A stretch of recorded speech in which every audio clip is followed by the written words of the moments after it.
Chapter 1188. The commotion in Emperor Dong's palace continued in the night.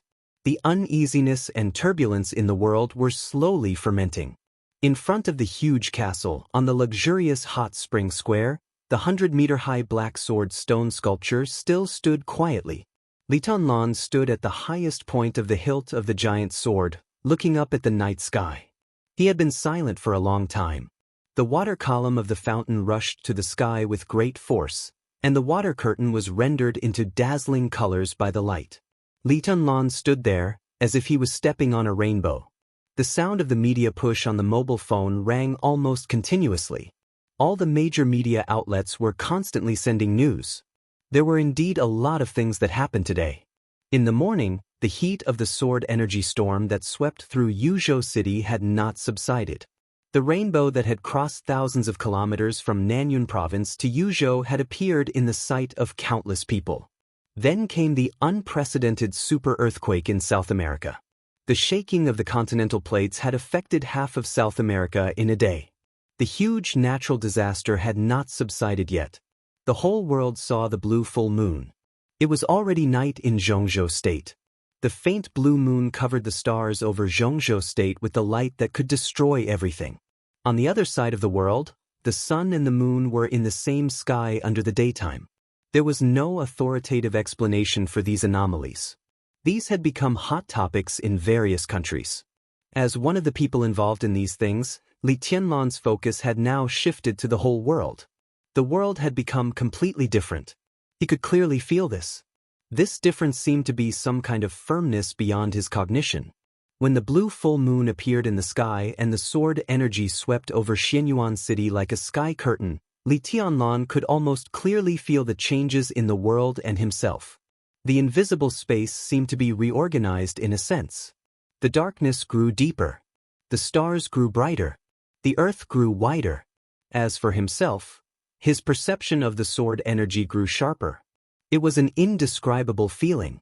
He seemed to be able to control each sword energy more easily and further exert the power of each sword energy. The 24 moves of sword, the immortality seal, his own unique skills, and every unique skill that he could simulate could become more powerful in his hands. The unique skills seemed to become a certain situation in his hands. And now he had mastered part of the essence. The essence of unique skills, sword energy, and sword light was sharpness. Breaking the sharpness of a sword. The world was still changing little by little. Li Tianlan's own changes began to become more and more clear. He didn't know what was going on, but he was sure that he was at least a little stronger than before the blue moon appeared. This increase in combat effectiveness was not very big, but it was an obvious improvement. This small step had brought him closer to the end of martial arts in his mind. However, he did not know whether this increase in strength was because his understanding of the way of the sword had deepened imperceptibly, or because the world had silently but extremely obvious changes that had occurred. If it was the former, Li Tianlan would accept it. If it was the former, Li Tianlan would accept it. Wisps of sword qi filled every inch of space in Emperor Dong's palace. The sword qi was everywhere, but it also seemed that it never existed. The faintly discernible sharpness spread throughout Emperor Dong's palace with Li Tianlan as the center. In this state, every corner of Emperor Dong's palace was under Li Tianlan's control. He could hear the elites of Emperor Dong's palace talking about the recent 10,000 swords unsheathing. He could hear some people talking about the earthquake in South America. Some people were looking forward to the glorious future of Emperor Dong's palace. He could feel the night wind blowing through the treetops and the water. He could also see a group of ants crawling to their nests in the jungle under the night sky thousands of meters away. His combat effectiveness was really close to the upper limit of the real environment. Within the scope of his sword energy, he was completely omniscient and omnipresent. If he wanted to, he could even distort every sword energy in Emperor Dong's palace and make countless sword energy doppelgangers fill every space of Emperor Dong's palace in an instant. Li Tianlan turned the sword energy all over Emperor Dong's palace into his own eyes and carefully studied every corner of Emperor Dong's palace. A few hours ago, all the people in Emperor Dong's palace had returned to their residences under his order. Emperor Dong's palace still maintained the appearance of the sword energy sweeping over Xianyuan City. Every leaf, every twig, every weed, every flower petal, every stone. Above his head, everything changed slightly when the sword chi swept across the sky like a canopy of the sky.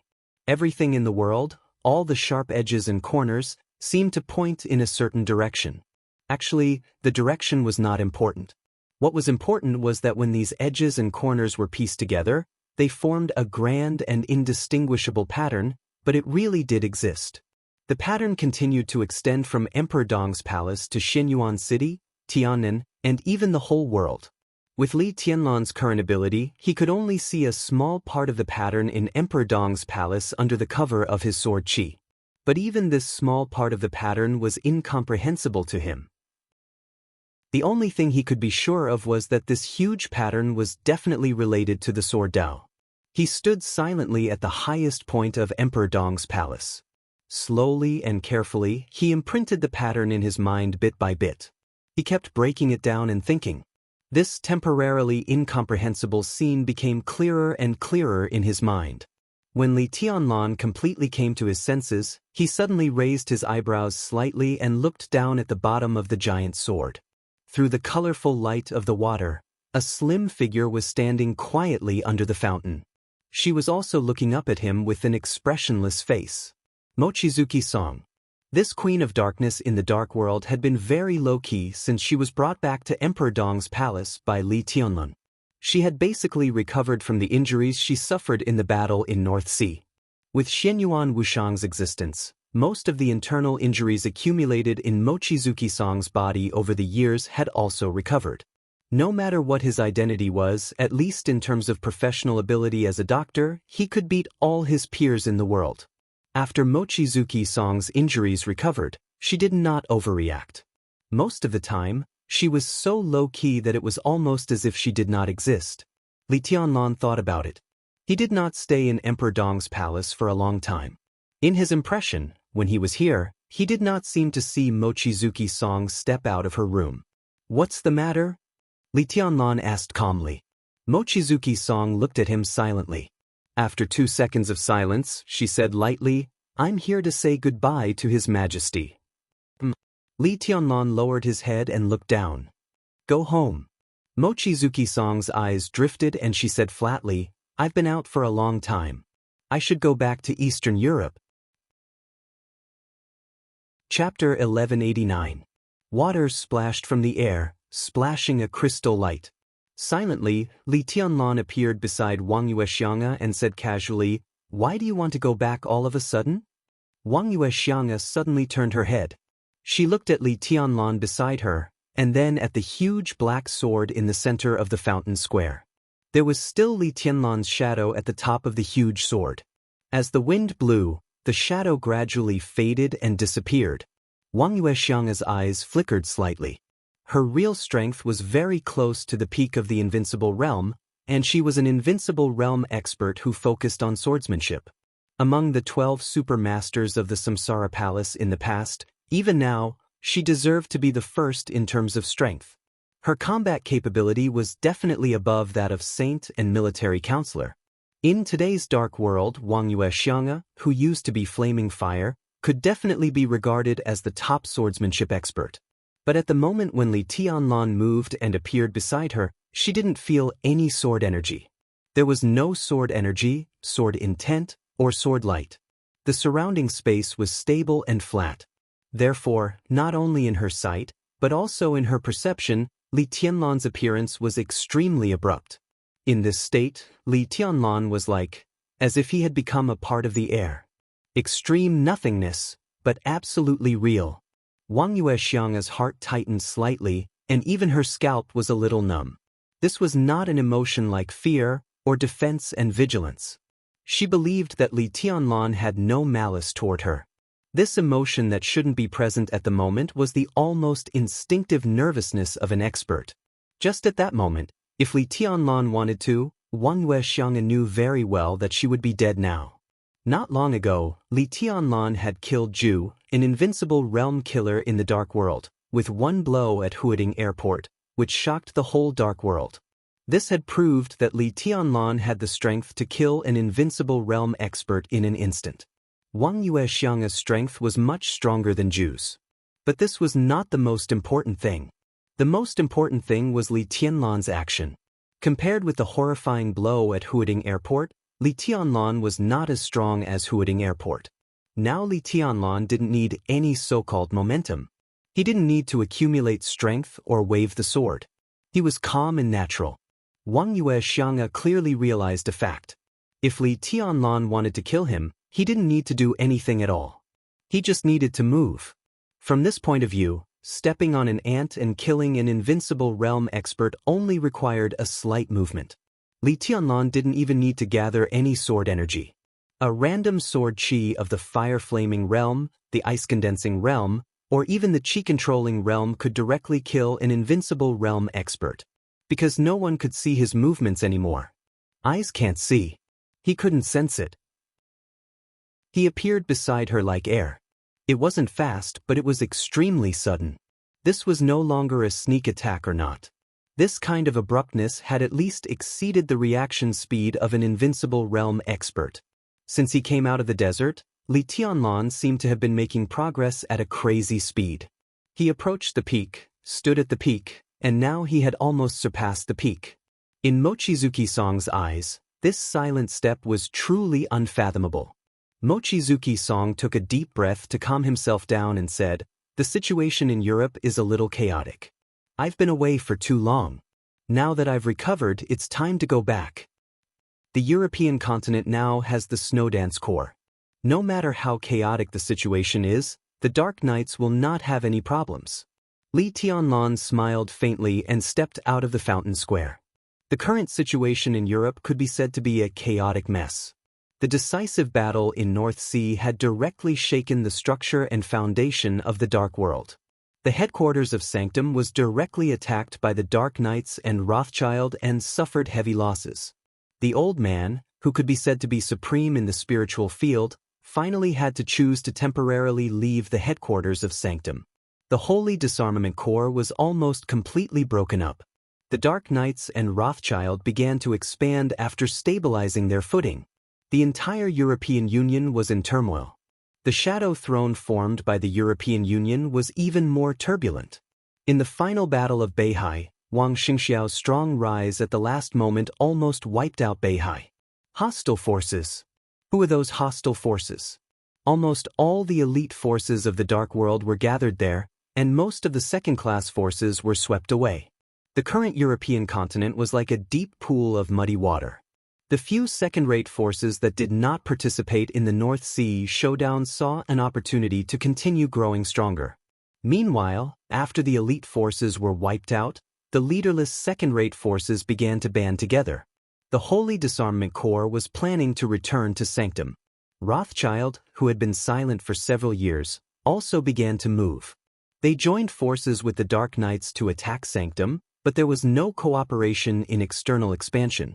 It was said that Paul, the current patriarch of Rothschild, had begun to integrate the forces in the Shadow Throne.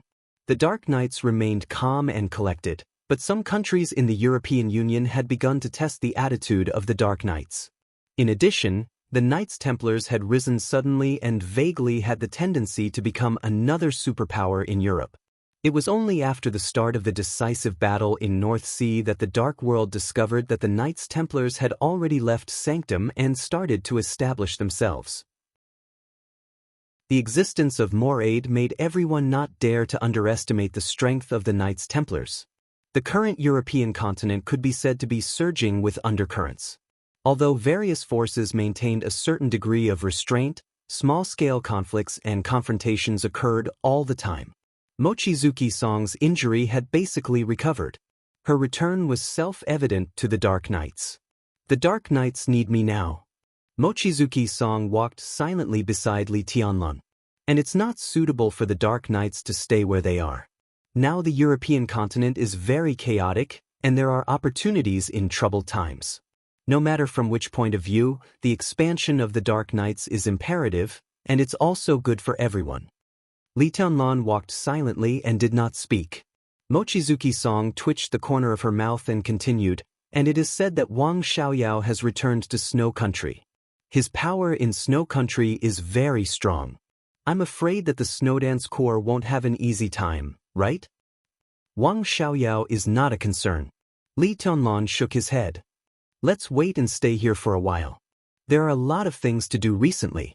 When I'm done, I'll go to Europe with you. You're going to Europe? Mochizuki-san frowned slightly. Am I not welcome? Li Tianlan turned his head and glanced at her with a faint smile. The night was like water. The two gradually left the fountain square and walked aimlessly in the quiet night of Emperor Dong's palace. Mochizuki-san was silent for a long time before she slowly said, I can wait for you in Europe. The expansion of Emperor Dong's palace was imperative. East Island, Zhongzhou State, Tun. Li Tianlan now had enough strength, so he naturally needed enough power. Today's Emperor Dong's palace was very strong, but it was strong in high-end combat capability, the absolute cohesion that only belonged to the new power, and the endless wealth brought by the Flourishing Age Fund. But the foundation of Emperor Dong's palace was not deep. Xianyuan City was the absolute core of Emperor Dong's palace. And the Jiangxia province of Zhongzhou State could only be regarded as half of it. The giant group could only be regarded as an absolutely reliable ally. Li Tianlan had money, people, and strength. Naturally, he needed to turn the wealth in his hands into real influence and expand his foundation. What Emperor Dong's palace would do next was completely predictable. It was inevitable to unify Tiannan, but it was certainly not enough. The rise of the new group was equivalent to expanding the influence of Emperor Dong's palace in Zhongzhou State. The chaos in East Island gave Li Tianlan the right to intervene in East Island. The Snowdance Corps in his hands could target Snow Country with Wulan State as the center. Was that enough? Not enough, far from enough. With Li Tianlan's current status and combat capability in the Dark World, he was fully qualified to ask for more things. Europe, America, and more places. As long as Li Tianlan was still there, Emperor Dong's palace would sooner or later extend to every corner of the world, just like the Wang family of Beihai in its peak. Although Li Tianlan was entangled by a lot of things now, he was obviously already thinking about it. And because of the relationship between the Dark Knights and Emperor Dong's palace, it was also a very reasonable choice for Li Tianlan to intervene in the affairs of Europe next. Wang Xianxia thought for a moment and made a clear statement. I'll go back and arrange it. Then you, she didn't finish her words. Li Tianlan interrupted her directly. Stay a little longer, Li Tianlan said slowly. His tone was very calm, very natural, very calm, and yet it was not to be resisted. Wang Xianxia's heart sank slightly for no reason. Li Tianlan's meaning was hard to guess, but his attitude was extremely obvious. He didn't want her to leave Emperor Dong's palace now. Under that seemingly peaceful attitude, there was an invisible toughness. She came to say goodbye to Li Tianlan. And Li Tianlan's answer was no. It could be said to be an order, or even an extremely tough request. Wang Xianxia narrowed her eyes and looked at Li Tianlan. She said word by word, Your Majesty, are you going to imprison me here? You're exaggerating. Li Tianlan shook his head and said in a calm voice. Wang Xianxia then realized that although the two seemed to be strolling, she was the only one who really stepped forward from beginning to end. And Li Tianlan, who was beside her, didn't move forward at all. Every time he moved forward, he was in a state of flickering on the spot. As the two moved forward, she was constantly changing places with her sword energy. Obviously, Li Tianlan seemed to have made some slight breakthroughs in swordsmanship tonight, and he was silently adapting to his strength after the breakthrough. In this state, Li Tianlan didn't need to take a step at all. His body could appear in any corner of Emperor Dong's palace at any time, and he could also disappear in any corner of Emperor Dong's palace at will. Like a ghost. Or like a god. Everywhere. Wang Xianxia's eyes became more and more solemn. I don't know if you found it, but I can tell you clearly. Li Tianlan's figure slowly moved forward in flickering again and again. The world has changed. Although I don't know what has changed, it has changed. Until tonight, I began to seriously think about a problem that I ignored before.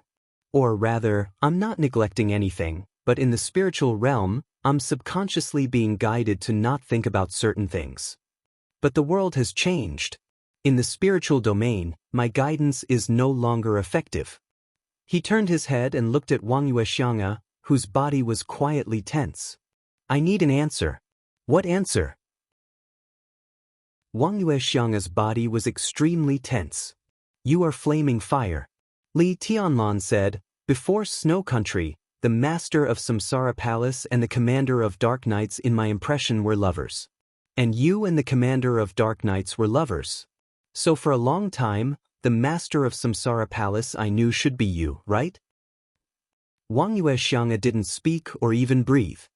At some time, in a certain period, you were the master of Samsara Palace, or in other words, the substitute of the master of Samsara Palace. I saw you in Snow Country. You little palace master, all three of you were there. At that time, you were you. And the palace master was also the palace master. Her aura was very strong. She was at the peak of the invincible realm.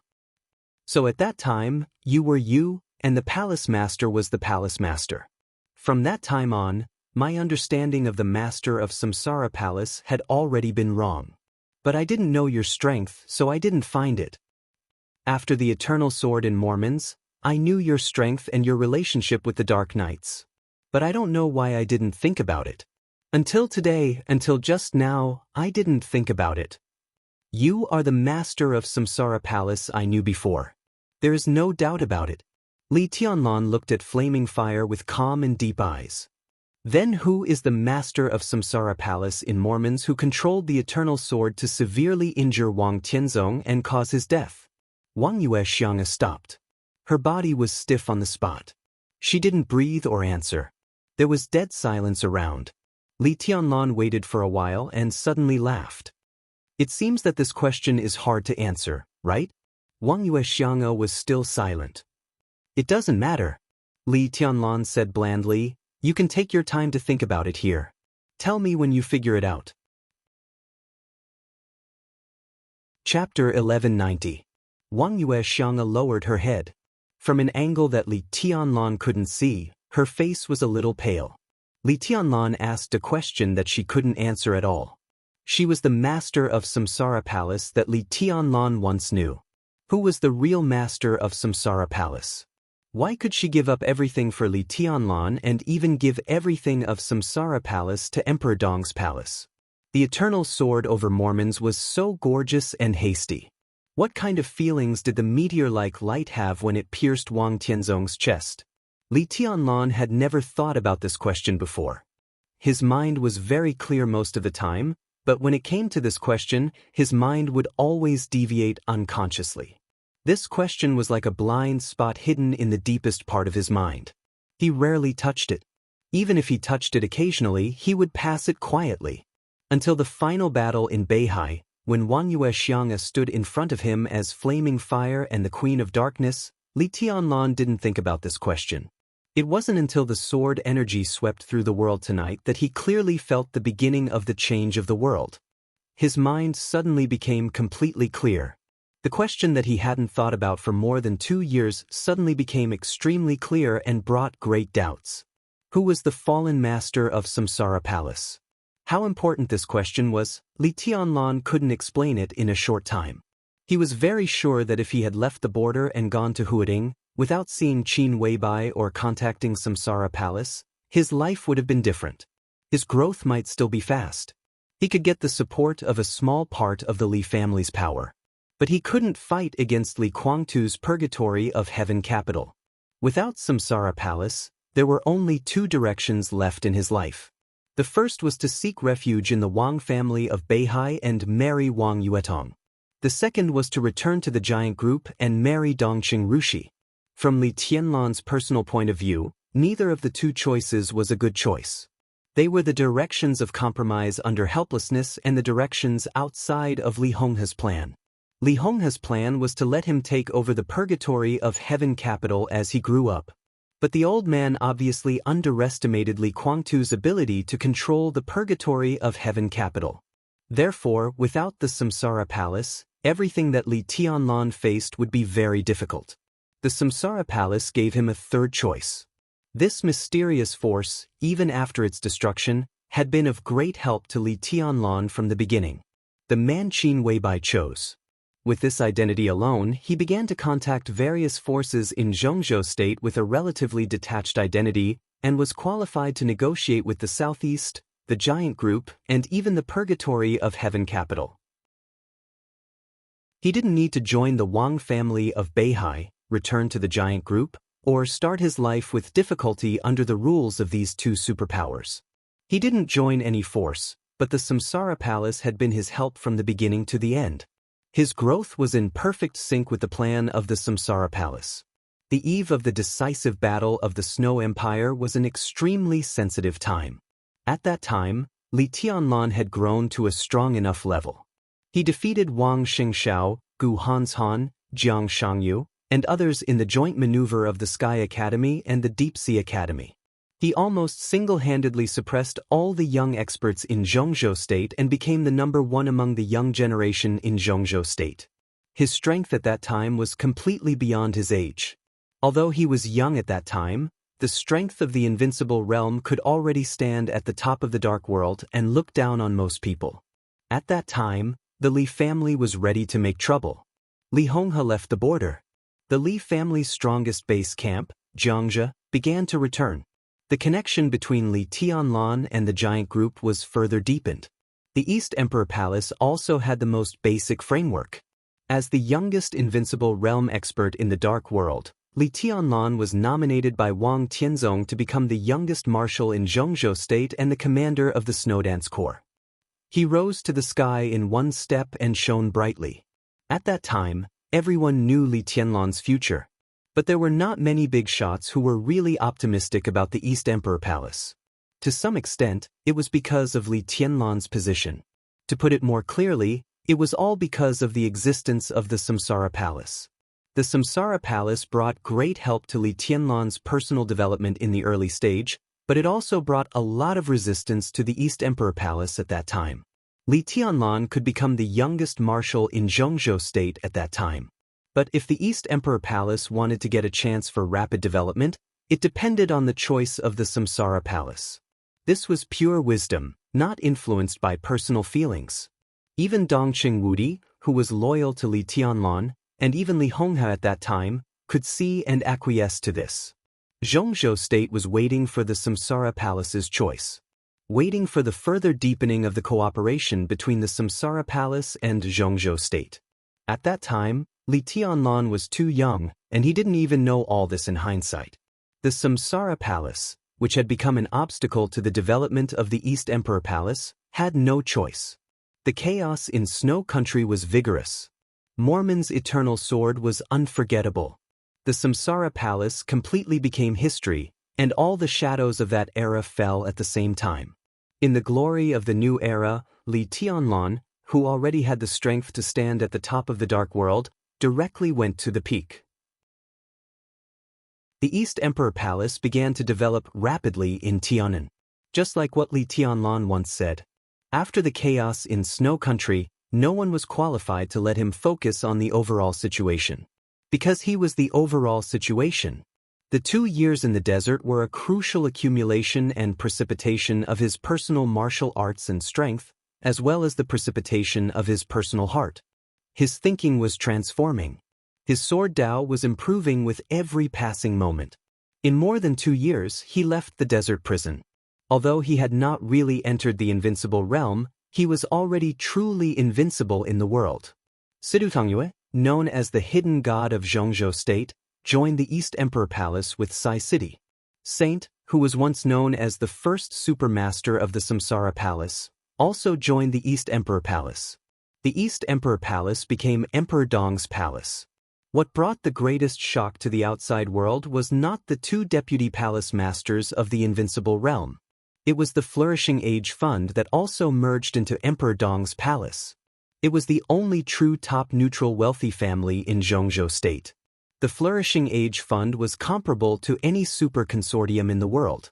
Han Donglu, who was like a legend in the financial world. Military counselor of the Samsara Palace. In a sense, his joining was even more shocking than Saint and Sidutsangye joining Emperor Dong's palace. military counselor was not in the invincible realm.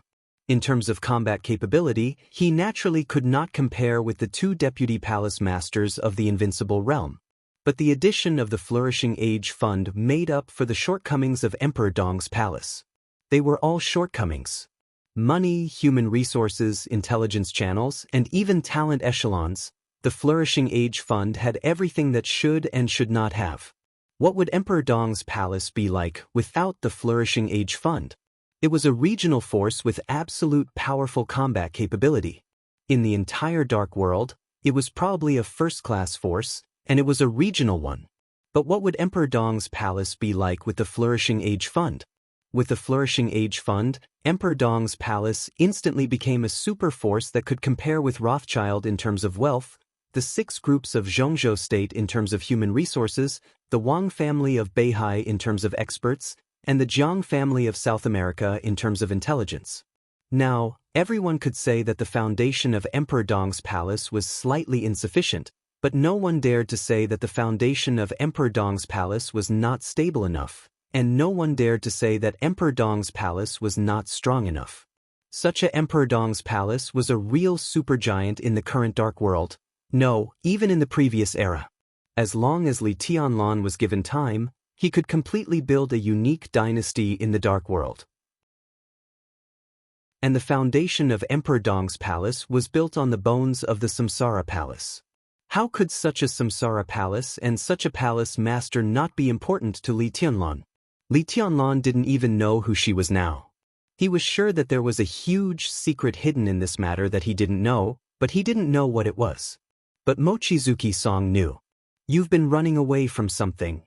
Li Tianlan's voice was calm. Since I brought you back, you rarely go out of your room, and you even need someone to send you 3 meals a day. You may not be familiar with most of the people here, but there are always people you are familiar with, or even very familiar with. Deputy Palace Master Saint is now in Xinyuan City. The Chief Administrative Counselor was also here before he went to Yuzhou. Horsewoman is also here. You are all former super masters of the Samsara Palace, but you act as if you don't know them at all. Are you running away from me? Or are you running away from them? I don't like them. Mochizuki-song finally spoke in a low and hoarse voice. Li Tianlan smiled casually. That can be a reason. What about little Bai? Li Tianlan narrowed his eyes and looked at Mochizuki-song. You used to be with little Bai for 7 years, and you were almost inseparable. Little Bai also told me before that in her heart, you are not only a bodyguard, but also a friend, or even a best friend. Before little Bai went to Yuzhou, you didn't see each other either. Mochizuki-song suddenly raised her head and stared at Li Tianlan. There were countless emotions in her eyes. Some were angry, some were mocking, some were in a trance, and even a trace of hatred. Finally, it turned into an extremely miserable grievance. Li Tianlan was stunned. Mochizuki-song lowered her head again and said nothing. Tell me. The extremely complicated expression reappeared crazily in Li Tianlan's mind. Li Tianlan narrowed his eyes. Who is the master of Samsara Palace? Why don't you ask her? Mochizuki-song gritted her teeth. Ask my former boss? Li Tianlan paused and said nothing. He just looked at Mochizuki-song and narrowed his eyes. What? Mochizuki-song sneered. You don't want to embarrass her, so you come to bully me? I didn't expect this to come out of your mouth. Blame? It seems that the relationship between you two is not that good. Li Tianlan said slowly. Mochizuki-song gritted her teeth and looked up at Li Tianlan. You idiot. I want an answer. Li Tianlan said quietly. I'm free. That's what my boss told me at that time. I didn't join Emperor Dong's palace, and I'm not obliged to answer your question. I'm free. Mochizuki-song gritted her teeth and said coldly. Really? Li Tianlan asked indifferently. Mochizuki-song paused slightly and said in a low voice, I want to go back to Europe. Stay here. Li Tianlan's voice was flat. Stay for a while, or tell me the answer. Your Majesty seems determined to imprison me? Mochizuki-song sneered. Whatever you think. Li Tianlan said indifferently. What if I have to go? Mochizuki Song stared at Li Tianlan and suddenly said seriously, "You can't go."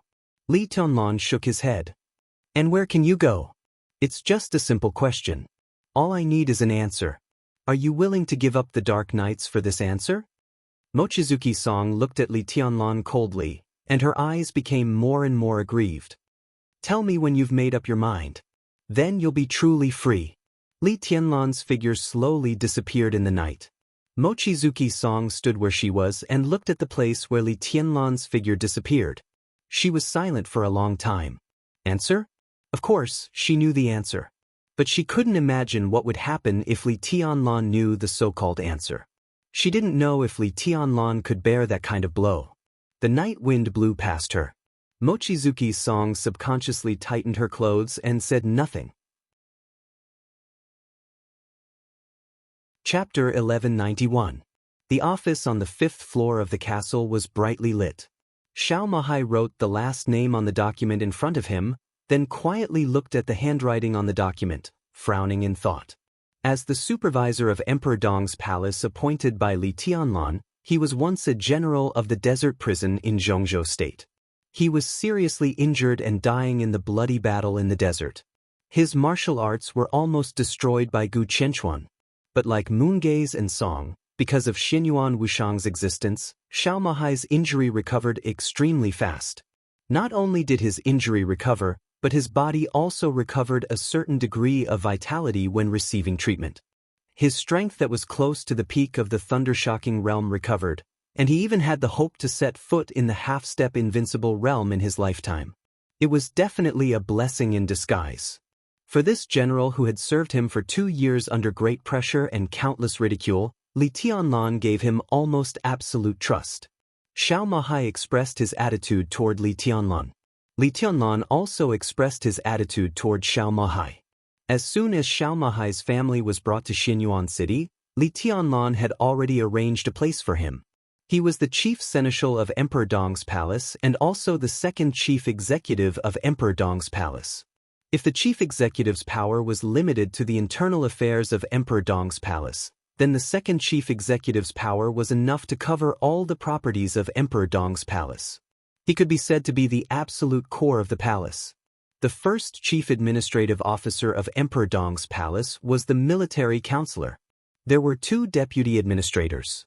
One of them was Xiao Mahai, and the other was the chief administrator of Xinyuan City. He was also the first candidate to succeed Ning Qianxing as the mayor of Xinyuan City in the future. He was just a nominal member of Emperor Dong's palace, and his role was to establish the position of Emperor Dong's palace in Tianan. So, strictly speaking, Li Tianlan was the only second chief executive in the real sense. The development of Emperor Dong's palace was very short. During the period of development, the internal hierarchy was not obvious. This could improve the cohesion of Emperor Dong's palace to a certain extent, but it was also easy to cause chaos. Li Tianlan was the palace master, chief administrative officer, military advisor. Saint, hidden deity, and Li Shi were the 3 deputy palace masters. This was a clear hierarchy. Further down, the positions of Li Baitian and the others were a little blurry. As the mayor of Xinyuan City, Ning Qianxing's position in Emperor Dong's palace was also very subtle. Li Tianlan couldn't do anything about it. After he returned to Emperor Dong's palace, he intentionally or unintentionally avoided the main personnel framework of Emperor Dong's palace at this stage. Except for the appointment of several deputy palace masters and military counselor, the most important appointment was the appointment of Xiao Mahai. No matter what Li Tianlan meant to the outside world by putting Xiao Mahai in an important position, at least it was obvious that he attached great importance to the general director. Therefore, Xiao Mahai, who began to adapt to his new position as soon as he recovered from his injury, adapted very well. He handled the internal affairs of Emperor Dong's palace in an orderly manner, and he also did a good job in assisting the military counselor in dealing with external affairs. While everyone in Emperor Dong's palace was discussing the abnormal phenomena that day, Xiao Mahai was the only one who locked himself in his office and dealt with his work. Blue moon? He didn't see it at all. What really caught his attention was the list of forms in front of him, as well as a list that was constantly being drafted, deleted, and added. The name list was gradually perfected after constant editing.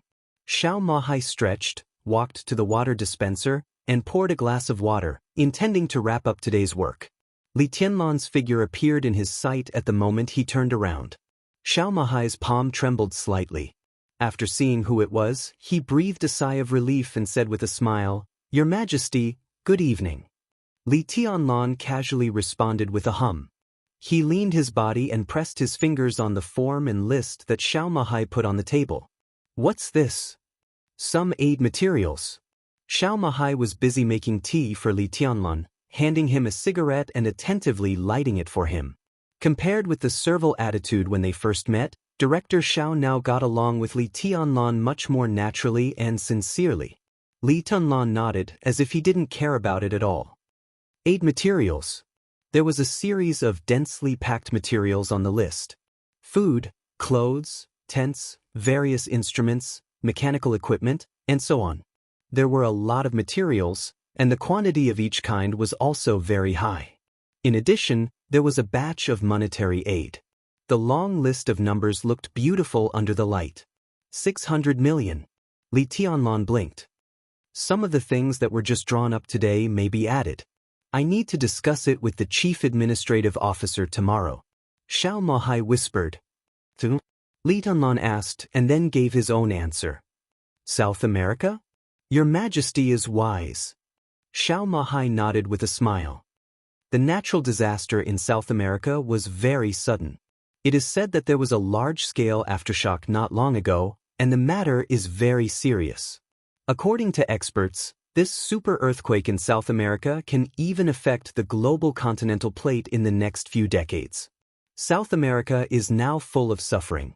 As a superpower in the dark world, it is our responsibility to help South America. At present, this is only the first batch of aid materials. According to the situation, we may need to invest more manpower, financial resources, and material resources to help South America rebuild after the disaster. What a pair of good eggs. Li Tianlan laughed. Xiao Mahai said that the superpowers in the dark world were like charities, but in fact, if there was no purpose, the so-called disaster relief and aid had nothing to do with the dark world. A force like Emperor Dong's palace, which had close ties with a superpower, might help, but it was only in response to a call. Now, Zhongzhou State had not communicated with Emperor Dong's palace about this matter, but Emperor Dong's palace had come up with a plan to help, which was very telling. Of course, the aid was real. The amount of aid they received would only increase. But the main reason wasn't any assistance at all. You want to take advantage of this? Will they march into South America? Li Tianlan asked. Xiao Mahai nodded. I had a brief communication with the military counselor and reached a consensus on this point. Your Majesty, South America is very weak now, and this weakness is multifaceted. Their sense of existence has never been too strong internationally, but in the dark world, South America has always been an area that everyone attaches great importance to. The situation there is complicated, and it is relatively chaotic in all aspects. It has always been the ideal base camp for many superpowers, not only because it is relatively easy to take root there, but also because they can take advantage of the chaotic and delicate situation there to get greater benefits. The Heroes Club and the Jiang family of South America have always been the giants in the dark world of South America. After the chaos in Snow Country, the leader of the fantasy world died, and the leaderless fantasy world began to try to develop in South America. In addition, there are a large number of small forces that are not popular in the whole dark world but are very influential in the local area. They take root there. For them, every chaos there is equivalent to a feast. Arms, drugs, smuggling, gold, jewelry, antiques. As long as you have strength, there are benefits everywhere. Your Majesty, we can take advantage of this opportunity to enter America in the name of aid and expand with Godibia as the center. This super earthquake is an unimaginable disaster for Godibia, but it's an unimaginable opportunity for us. And it's not just a super earthquake. I've confirmed the information from all sides.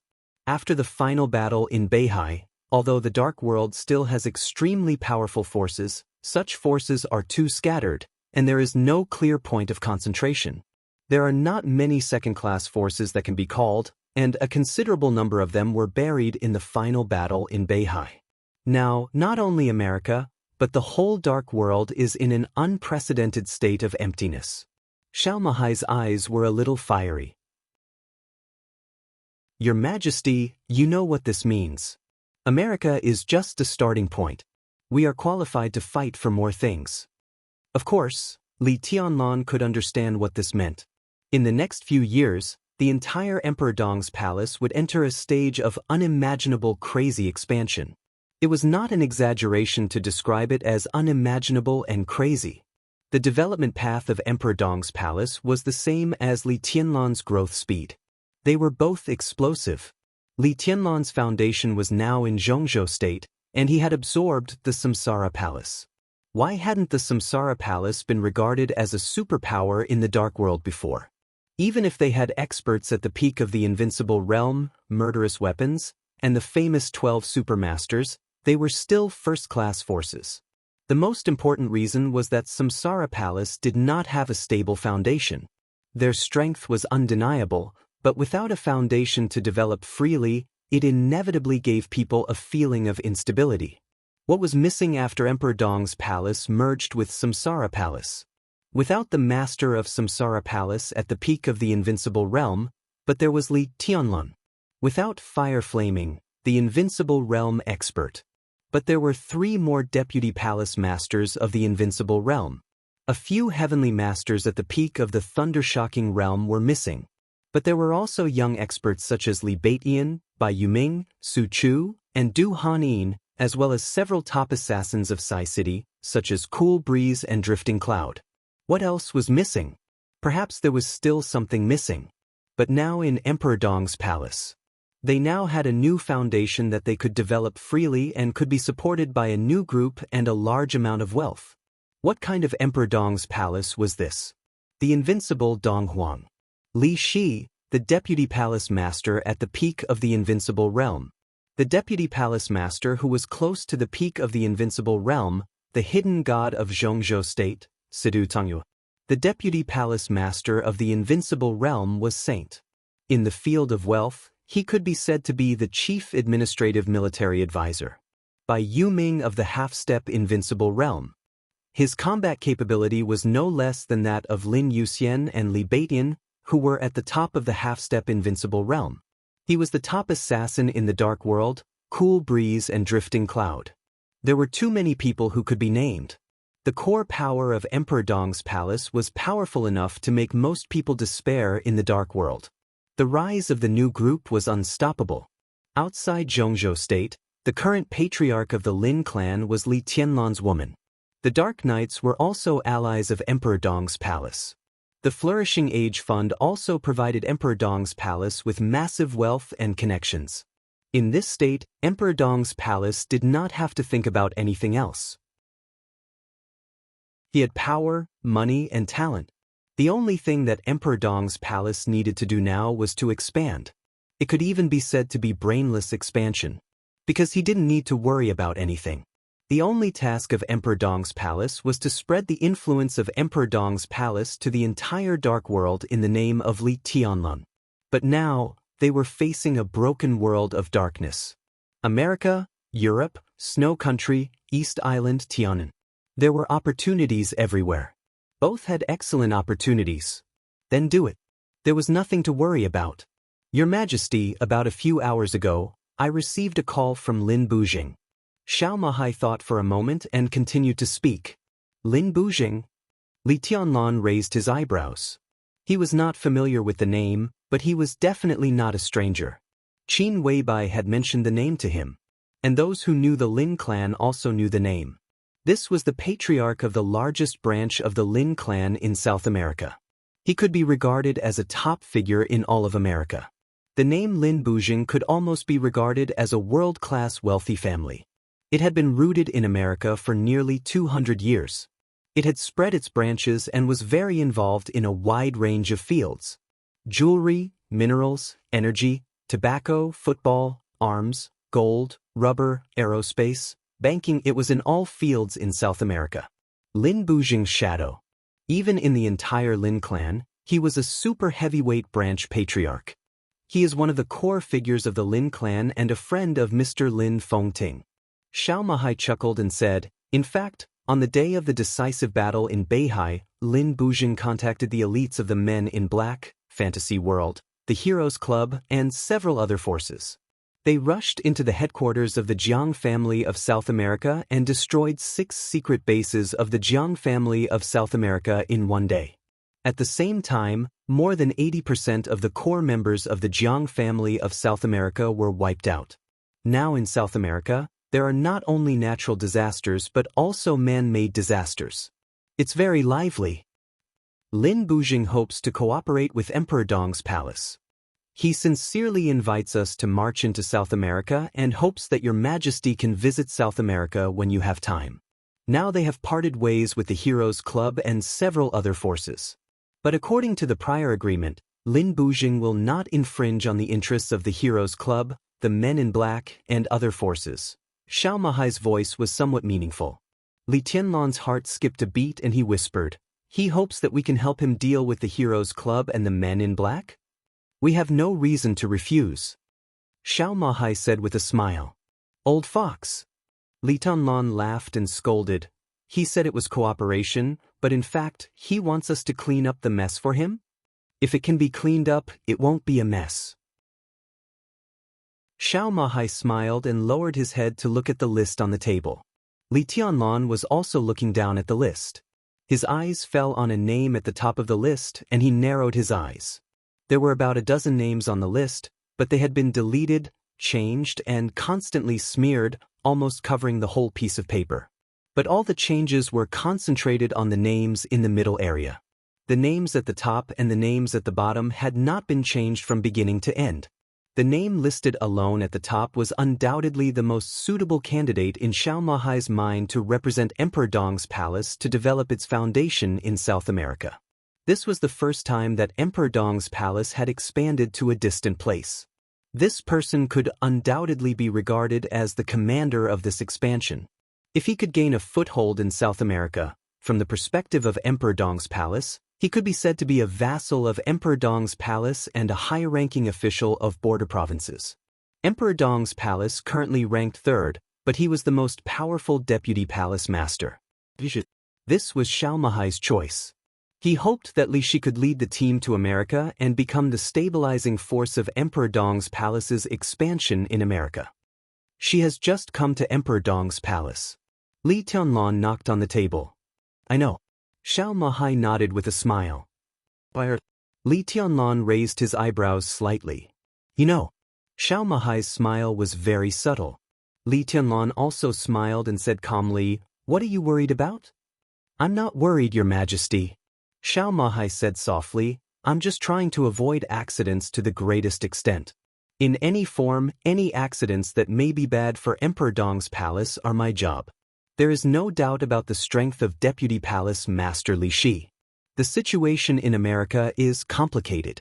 The Heroes Club, Fantasy World, and even the remaining power of the Jiang family of South America. Although these forces have no leader, the foundation of the super forces should not be underestimated. Lin Bujing's initiative to cooperate with us is also a very good start. Under such circumstances, we should have a meticulous and powerful person over there who can suppress all the forces. Considering all the conditions, Deputy Palace Master Li Shi is the most suitable one. He is in America. For America and here, it is the most responsible way to avoid accidents. Li Tianlan did not speak. Xiao Mahai gritted his teeth and simply continued, not only Deputy Palace Master Li Shi, but also Deputy Palace Master Situ. If necessary, it is also a good choice for Deputy Palace Master Situ to go to Europe. Your Majesty, we have a good relationship with the Dark Knights. Europe is much more lively than America. If we expand to Europe, Deputy Palace Master Situ will certainly contribute a lot. Why not Li Shi go to Europe, but Hidden God go to America? Li Tianlan smiled faintly. Deputy Palace Master Li Shi is a little stronger. Xiao Mahai's voice was soft and slow. Although the situation in Europe is more complicated, we have natural allies there. The dark nights will help us a lot. In South America, Mr. Lin Fengting will not always be in South America. Although the strength of the Lin clan in South America is very strong, they now have no invincible realm experts. Good reason, Li Tianlan said flatly. Xiao Mahai fell silent and just stared at the list on the table in front of him. This list could be said to be quite interesting. Xiao Mahai was already considering Situ Cangyue, but after all, he had not yet carried it out. In the list that he had begun to draw up to America, Li Shi was the leader, and Xiao Mahai assigned her as his deputy, Cool Breeze and Drifting Cloud. Cool Breeze and Drifting Cloud of Sai City. Li Tianlan shook his head slightly. It's too deliberate. The list needs to continue to be changed. It's all up to your majesty. Xiao Mahai's smile was meticulous.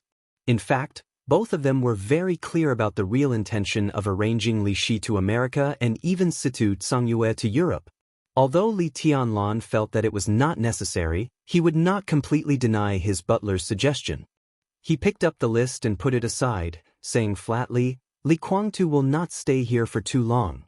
Li Guangtu had become his prisoner. As a prisoner, after he was brought to Xinyuan City from Nanyun by Li Tianlan, he had fallen into a deep coma because of serious injuries. Li Tianlan kept Li Guangtu here, and he also stayed here. When Xinyuan Wushang rushed back, Li Tianlan was ready to seriously solve the problem between him and the purgatory of Heaven Capital. When Li Guangtu was still in Emperor Dong's palace, he sent Li Shi and Situ Cangyue to other places. From Xiao Mahai's point of view, it was to prevent accidents. From Li Tianlan's point of view, this matter was actually not a bad thing. Xiao Mahai smiled and whispered, Your Majesty is wise.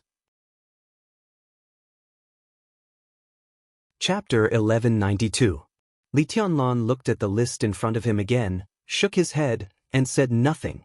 If every leader of a superpower had to work hard day and night, then the current Li Tianlan was undoubtedly not qualified to do so. The previous master of Samsara Palace was also unqualified. In the past, military counselor was in charge of a series of things in Samsara Palace, how to develop, intelligence, various industries, and all aspects of contacts. Now as the chief administrative officer of Emperor Dong's palace, military counselor's position in Emperor Dong's palace was even greater than when he was in Samsara Palace. His power was even greater than that of the 3 deputy palace lords of Emperor Dong's palace whose division of labor was unclear. Outside of martial arts, Li Tianlan had always been a relatively lazy person. He was also ambitious, but he had no ambition at the same time. A few years ago, when he entered Huading from the border of Zhongzhou State, his ambition and desire were growing every minute and second. But in essence, what he desired was not the power that could overturn the court and the opposition, nor the wealth that could rival a country. What he desired was to let the Li family return to the peak of Zhongzhou State. He had enough power now. The rise of the new group was constantly impacting the pattern of Zhongzhou State.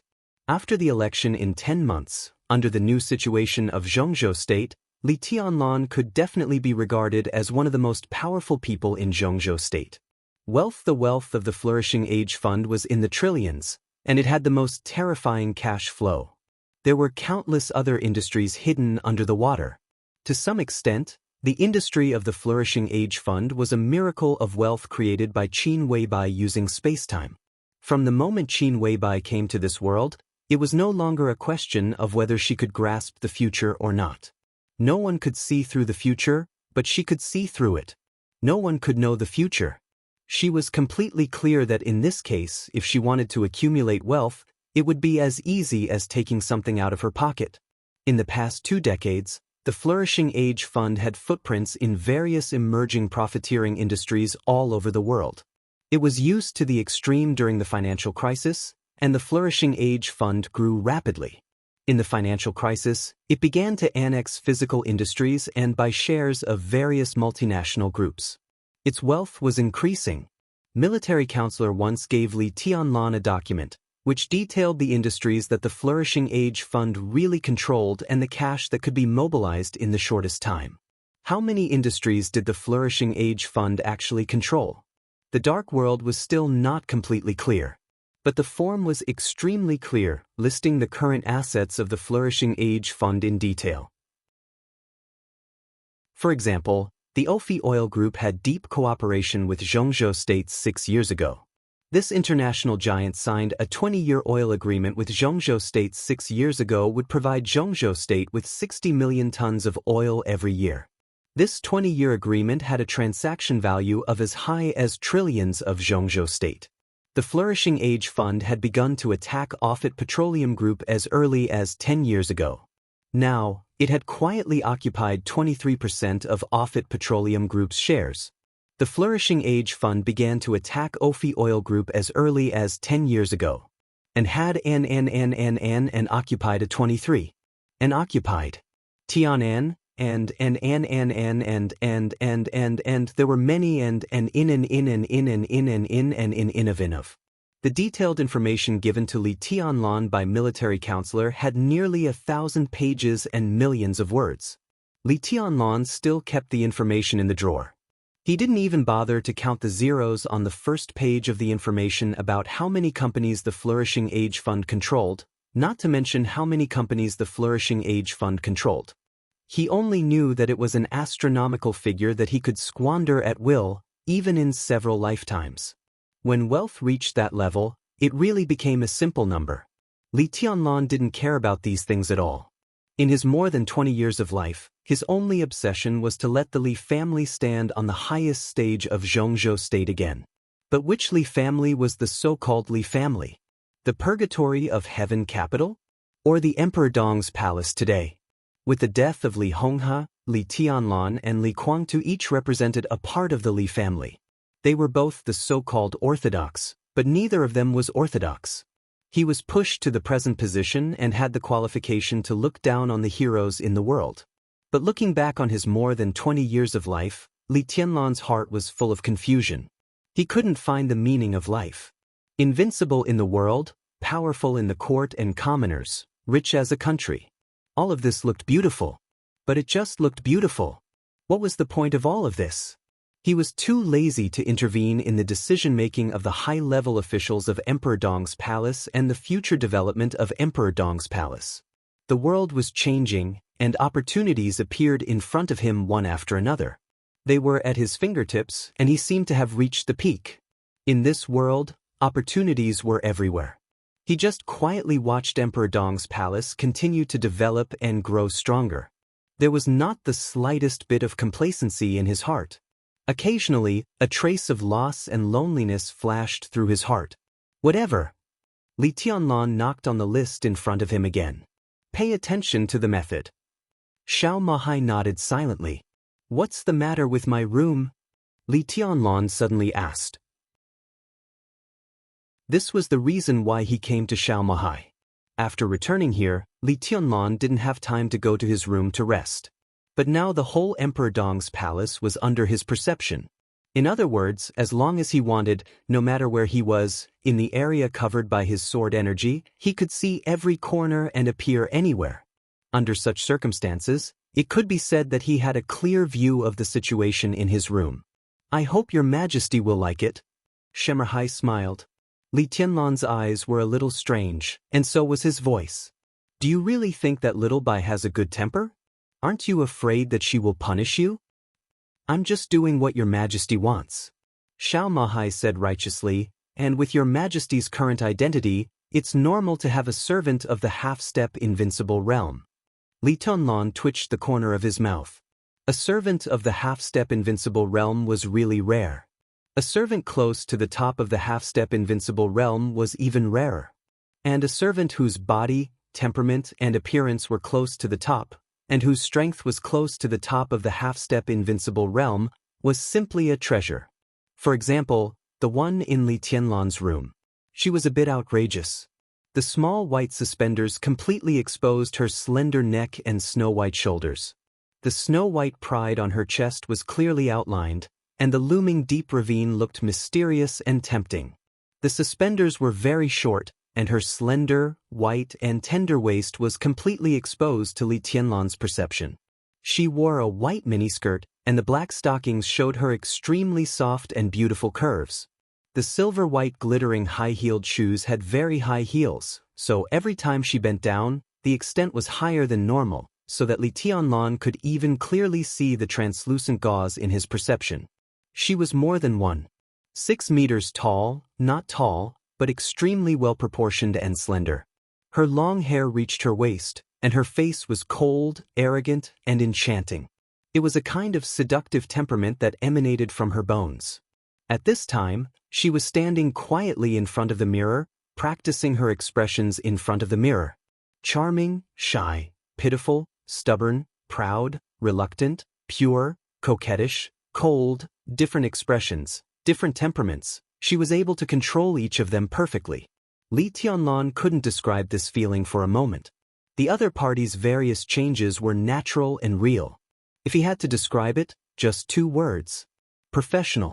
No matter how she teased and seduced the opposite sex, the other party's every move seemed to have a kind of professionalism that she had received strict professional training. And this conclusion was drawn by Li Tianlan in the process of observation.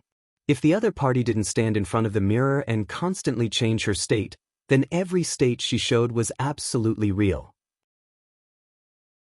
This servant is very professional. Li Tianlan glanced at Xiao Mahai. Xiao Mahai's expression slightly tightened, but he misunderstood Li Tianlan's meaning. He said as if to guarantee, "Your Majesty, I have asked carefully. So far, she is still pure. No man with her previous identity, no one dared to force her. It is said that a prince has been pursuing her, but she didn't give him a chance." The current palace master of Liuhua Palace was also the only capable superior of the half-step invincible realm in East Island.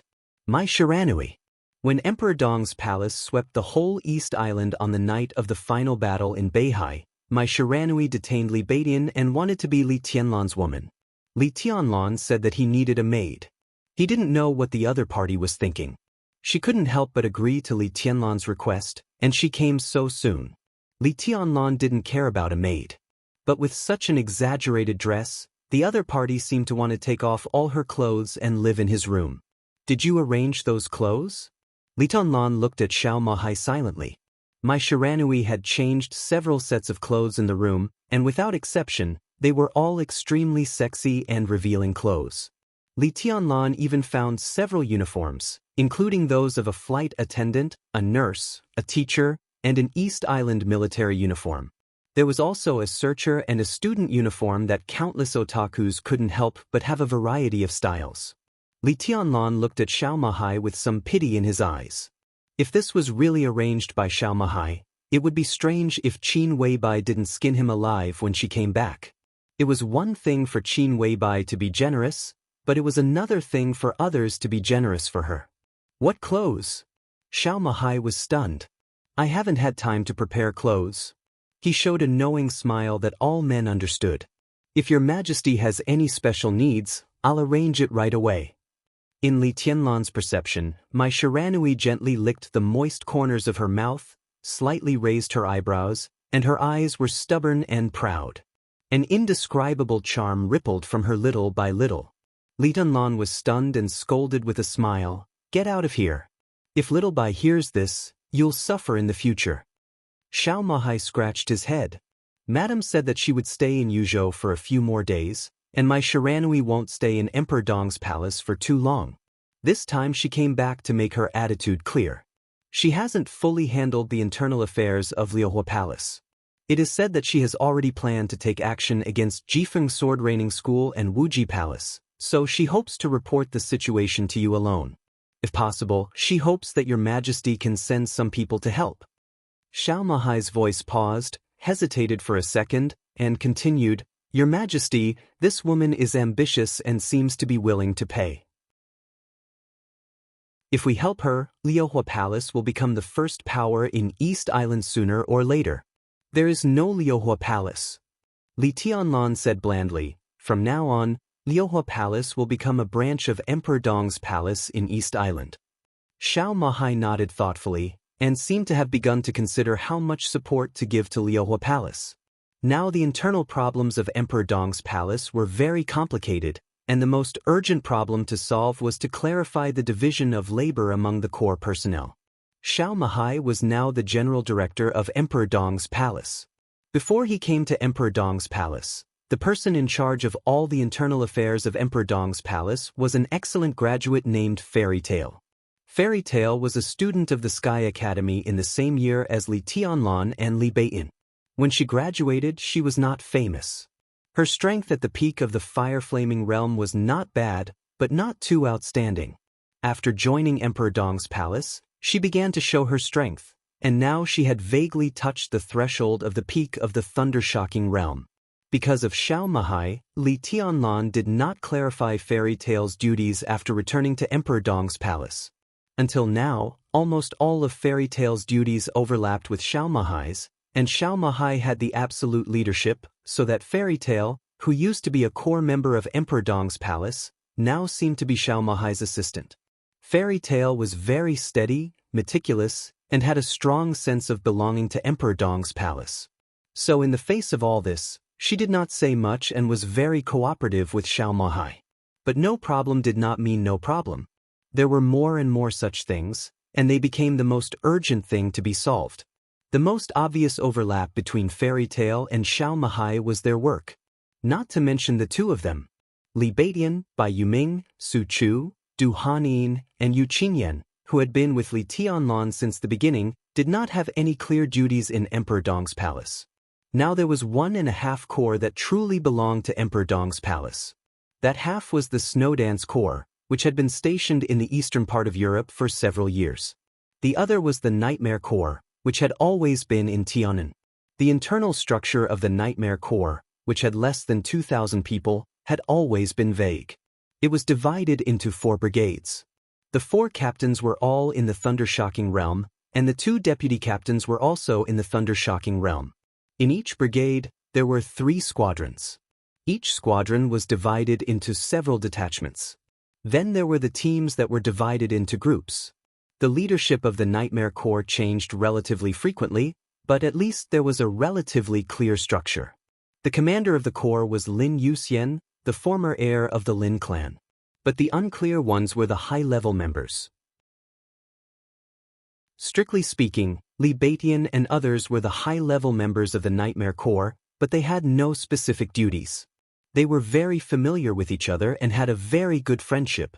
In just 2 years, there were no problems. But as Emperor Dong's palace merged with Sai City, and Saint and military counselor joined Emperor Dong's palace, everything began to change. There was only one Nightmare Corps in Emperor Dong's palace. In other words, the Nightmare Corps was responsible for all the combat and guard tasks in Emperor Dong's palace. They needed to go out to fight, guard inside, and transport materials. All the tasks related to combatants were handled by the Nightmare Corps. Therefore, the new members of Emperor Dong's palace had to join the Nightmare Corps. It was worth noting that Situ Cangyue was different from Wei Kunlun. Situ Cangyue entered Emperor Dong's palace with the entire Sai City. However, Wei Kunlun did not represent Shu Mountain. From the moment he joined Emperor Dong's palace, he voluntarily gave up his identity as the eldest brother of Mount Shu and the Nirvana Sword Master of Mount Shu. He left the Nirvana Sword of Mount Shu and gave the power of Mount Shu to his second brother, Han Chongyang, and only joined Emperor Dong's palace with some of his trusted subordinates. But even so, Saint brought 4 superiors of the thunder-shocking realm and hundreds of swordsmen to Emperor Dong's palace, one of whom was at the peak of the thunder-shocking realm.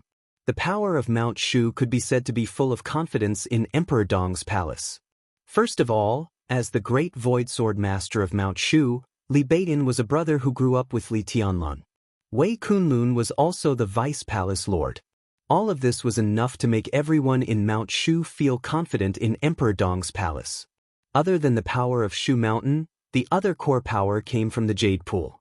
There were no superiors of the Invincible Realm in Jade Pool. But Bai Yuming, Su Chu, and Dongqing Rushi were all from Jade Pool, and even Ning Qianxing was one of the disciples of Jade Pool. Over the past 2 years, at least hundreds of young disciples of Jade Pool had joined Emperor Dong's palace under the influence of these people, and now they had become a core part of Emperor Dong's palace. The bloody battle in the desert had killed more than half of the elite forces of the Nightmare Legion, but the survivors had been promoted to more important positions, such as squad leader, branch leader, and even squadron leader. These graduates from the two academies were not from Jade Pool or Mount Shu, and had nothing to do with Sai City. As graduates of the same year, most of them were familiar with each other, and they formed a group completely spontaneously. Therefore, in Emperor Dong's palace, there was an academy faction formed by graduates from the two academies. The second was the least number but the most senior generation of the Li family. In more than 2 years, the Tianluo Hall in the Purgatory of Heaven capital gradually moved to Emperor Dong's palace. This agency, which used to be responsible for all the intelligence work in the Purgatory of Heaven capital, made up for the lack of intelligence in Emperor Dong's palace to a certain extent. After merging with the Flourishing Age Fund, it became more pervasive. In the Purgatory of Heaven capital, there were also some old people of the Li family who returned to Emperor Dong's palace after Li Honghe's death. Li Tianlan was the heir of the Li family appointed by Li Honghe himself, not Li Guangtu. This alone was enough to make some old people of the Li family choose to join Emperor Dong's palace. This group of people was the quietest. Most of them did not have specific duties and were relatively detached. After joining Emperor Dong's palace, these people gradually began to leave Tiannan one by one. It was not a betrayal, but they went to a more suitable place for them. This group of veterans of the Li family now had 2 ordinary figures in the outside world, and they were also recognized by the outside world as the backbone of the new group. Xianxia, the minister of the Ministry of Security of Zhongzhou State. Tianying, the deputy commander of the Snowdance Corps. Xianxia's ascension was the compromise of the academics during the internal shuffle between the Southeast Group and the Giant Group. Of course, this department, which had been firmly controlled by the Southeast Group, let Xianxia ascend, which also meant to sow discord. But anyway, in the past 2 years, Xianxia had completely gained a foothold in the Ministry of Security and then began to absorb the former veterans of the Li family one by one. Tianying was expected to be the person pushed by the Giant Group to compete for the position of commander of the Border Control Corps. But after many attempts, Dongqing Wudi finally transferred Tianying to the Snowdance Corps because the resistance was too great. Now the commander of the Snowdance Corps was Cheng Huaining, the commander of the Zhongzhou State Army Corps in Europe. After the election, Cheng Huaining would probably be transferred back to Zhongzhou State. It was almost a foregone conclusion that Tianying would become the commander of the Zhongzhou State Army Corps in Europe. The candidate for the commander of the Snowdance Corps was Fireman, the senior combat staff officer of the Snowdance Corps. This was another old man of the Li family. Decades ago, he was the strongest fire-flaming realm expert in the Dark World. Today, decades later, he was still the strongest fire-flaming realm expert in the Dark World. He and Tianying controlled the Snowdance Corps and the European garrison respectively, which meant that Emperor Dong's palace had completely controlled the 5 Eastern European countries that Li Tianlan had obtained in the chaos of Snow Country. There were also new generations among the veterans of the Li family. It was said that Li Wangxing, one of the 4 spirits of Zhongzhou State, would also reach a new position in the rise of the new group. At present, the most ideal thing seemed to be to directly control a corps in the Border Control Corps. If his transfer went well, the old men of the Li family would have a new place to go. At present, the old men of the Li family were indeed veterans. They joined Emperor Dong's palace spontaneously, but the overall structure was not chaotic at all. It was orderly, structured, and clear. What was more valuable was that there was a clear follow-up plan and a clear division of labor, which did not make Li Tianlan feel embarrassed at all. They arranged themselves clearly. In addition to the team of the old men of the Li family, the remaining forces of Sai City, Mount Shu, Jade Pool, and the Academy inevitably looked a little messy. As more and more forces joined Emperor Dong's palace, the dissatisfaction caused by the unclear dividends were gradually brewing. Xiao Mahai hadn't been in Emperor Dong's palace for a long time, but he could clearly sense that the relationship between Li Baitian, Cool Breeze, and Drifting Cloud had become subtle. Although they hadn't become enemies, this sign was enough for Xiao Mahai to be highly vigilant. Any entity was made up of a combination of different forces. There were factions within factions. This was something unavoidable for any force. Under such circumstances, How to make their internal framework clearer was something that every ruler had to consider. The various forces from Sai City, Mount Shu, and Jade Pool formed the current Emperor Dong's palace and the new group. The new group, Emperor Dong's palace, and several other groups formed Zhongzhou State. On the other hand, it was the same. This was a normal phenomenon. Layer by layer, from an individual to a whole, it was clear and distinct. Xiao Mahai also wanted to build a clear framework for Emperor Dong's palace. It was specific to each person's position and responsibility. Just like the 6 groups in Zhongzhou State. Zhongyuan and Yuzhou of the Giant Group. Beihai and Wuyue of the Southeast Group. Southwest and Tianfu of the Prince Group. North City of the North Group. Northeast and Northwest of the Academics. Special Warfare Agencies of the Special Warfare Group. Every group knew where its foundation was, what it should do, and its position. In such a situation, they would fight, but as long as they knew where their position was, Zhongzhou State would never be in chaos. The main reason why Emperor Dong's palace was in such a situation was that it developed too fast. It could even be said that it had reached the sky in a single bound. The Dark World was caught off guard by this situation. And Emperor Dong's palace itself wasn't mentally prepared for this situation. It developed too fast, its foundation was too small, and there were too many talents. Xianyuan City was too small, and this stage couldn't accommodate too many talents who could take charge on their own. The self-adjustment of the veterans of the Li family relieved the pressure of Emperor Dong's palace to some extent. But it wasn't enough. It was far from enough. So Xiao Mahai was very anxious. He was anxious to expand. This was the best way to deal with the current situation. To expand to East Island, to America, to further strengthen the rule over Tiannan, to Europe, to the interior of Zhongzhou State, and to Snow Country. Xiao Mahai could totally imagine the main theme of Emperor Dong's palace in the next few years. The sharpness of Emperor Dong's palace would truly radiate to the entire Dark World. It would fight on 2 fronts, 3 fronts, and multiple fronts. Emperor Dong's palace had the strength now, so it naturally had to do it. This would be an extremely crazy era of expansion. According to the speculation of Xiao Mahai and others, if Emperor Dong's palace didn't take any action, then the internal chaos would probably really change in February next year. February next year. The new batch of graduates from the 2 academies was about to graduate. Emperor Dong's palace had been eyeing this batch of students since the day it was established. They were the most important fresh blood of Emperor Dong's palace. When this fresh blood flowed into Emperor Dong's palace, and Emperor Dong's palace still didn't take any big action, as time went by, the relationship network inside Emperor Dong's palace would get out of control sooner or later. Therefore, expansion was imperative. Only by constantly expanding and expanding its own base could all kinds of talents in Emperor Dong's palace play their role and find their own positions. A new army, a new organizational structure, a new leader. Xiao Mahai was completely silent. His brain was almost completely occupied by all kinds of storms. Originally, he had planned to get off work, have dinner, and take a walk in Emperor Dong's palace to relax.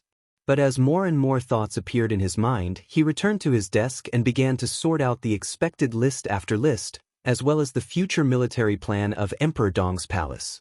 As a former general of Zhongzhou State, Xiao Mahai had not only the down-and-out time when he managed the desert prison, but also the high-spirited time when he led the army. His down-and-out was only because of his background, and it had nothing to do with his ability. If he was a mediocre person, he wouldn't have been favored by the Giant Group back then, and they even planned to pull him into the camp of the Giant Group. Such a Xiao Mahai might not know professional economic development, and he also lacked some overall view.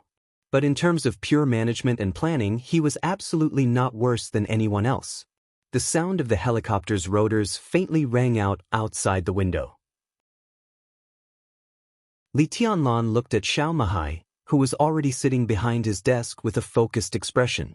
He smiled and turned slightly. The next second, his figure appeared on the tarmac 1,000 meters away from the castle. The helicopter slowly landed from the air. Li Tianlan raised his head slightly. In the roaring wind, his gorgeous black windbreaker was constantly fluttering in the airflow. The helicopter landed not far from Li Tianlan. The hatch opened, and the chubby Xianyuan Wuxiang and the huge Xing Tian came out.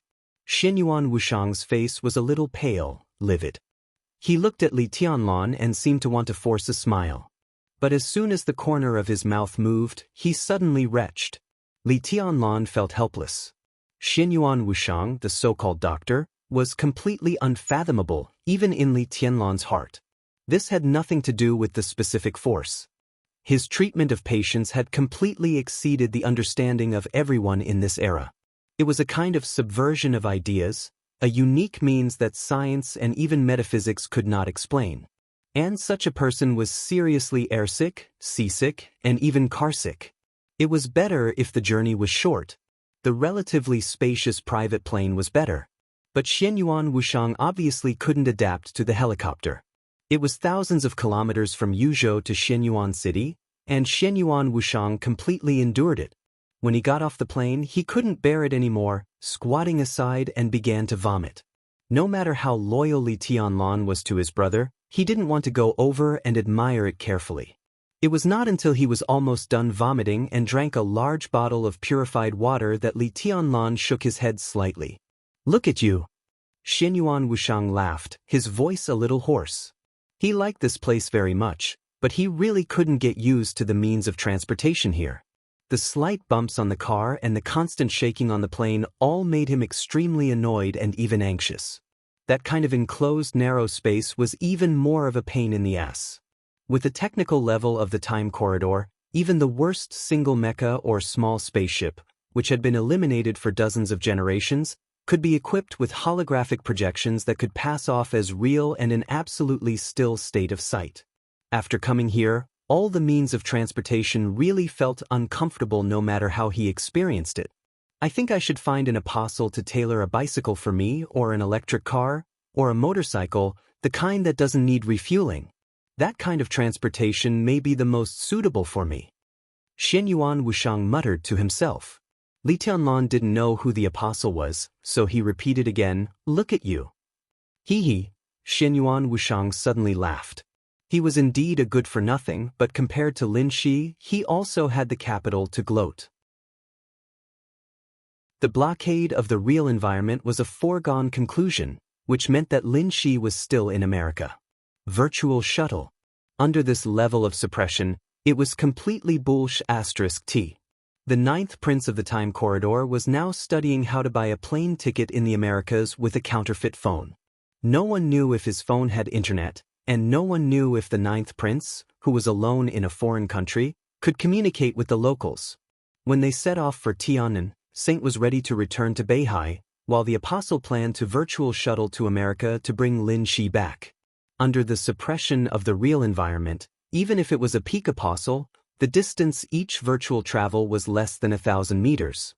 Moving all the way from Serene Province, even if his stamina could keep up, he would still be as tired as a dog. No matter how he thought about it, he felt incredibly bitter. "I heard that you showed your power today. You fought 1 against 3 and even caught 1 alive." Xianyuan Wuxiang laughed. "How do you know?"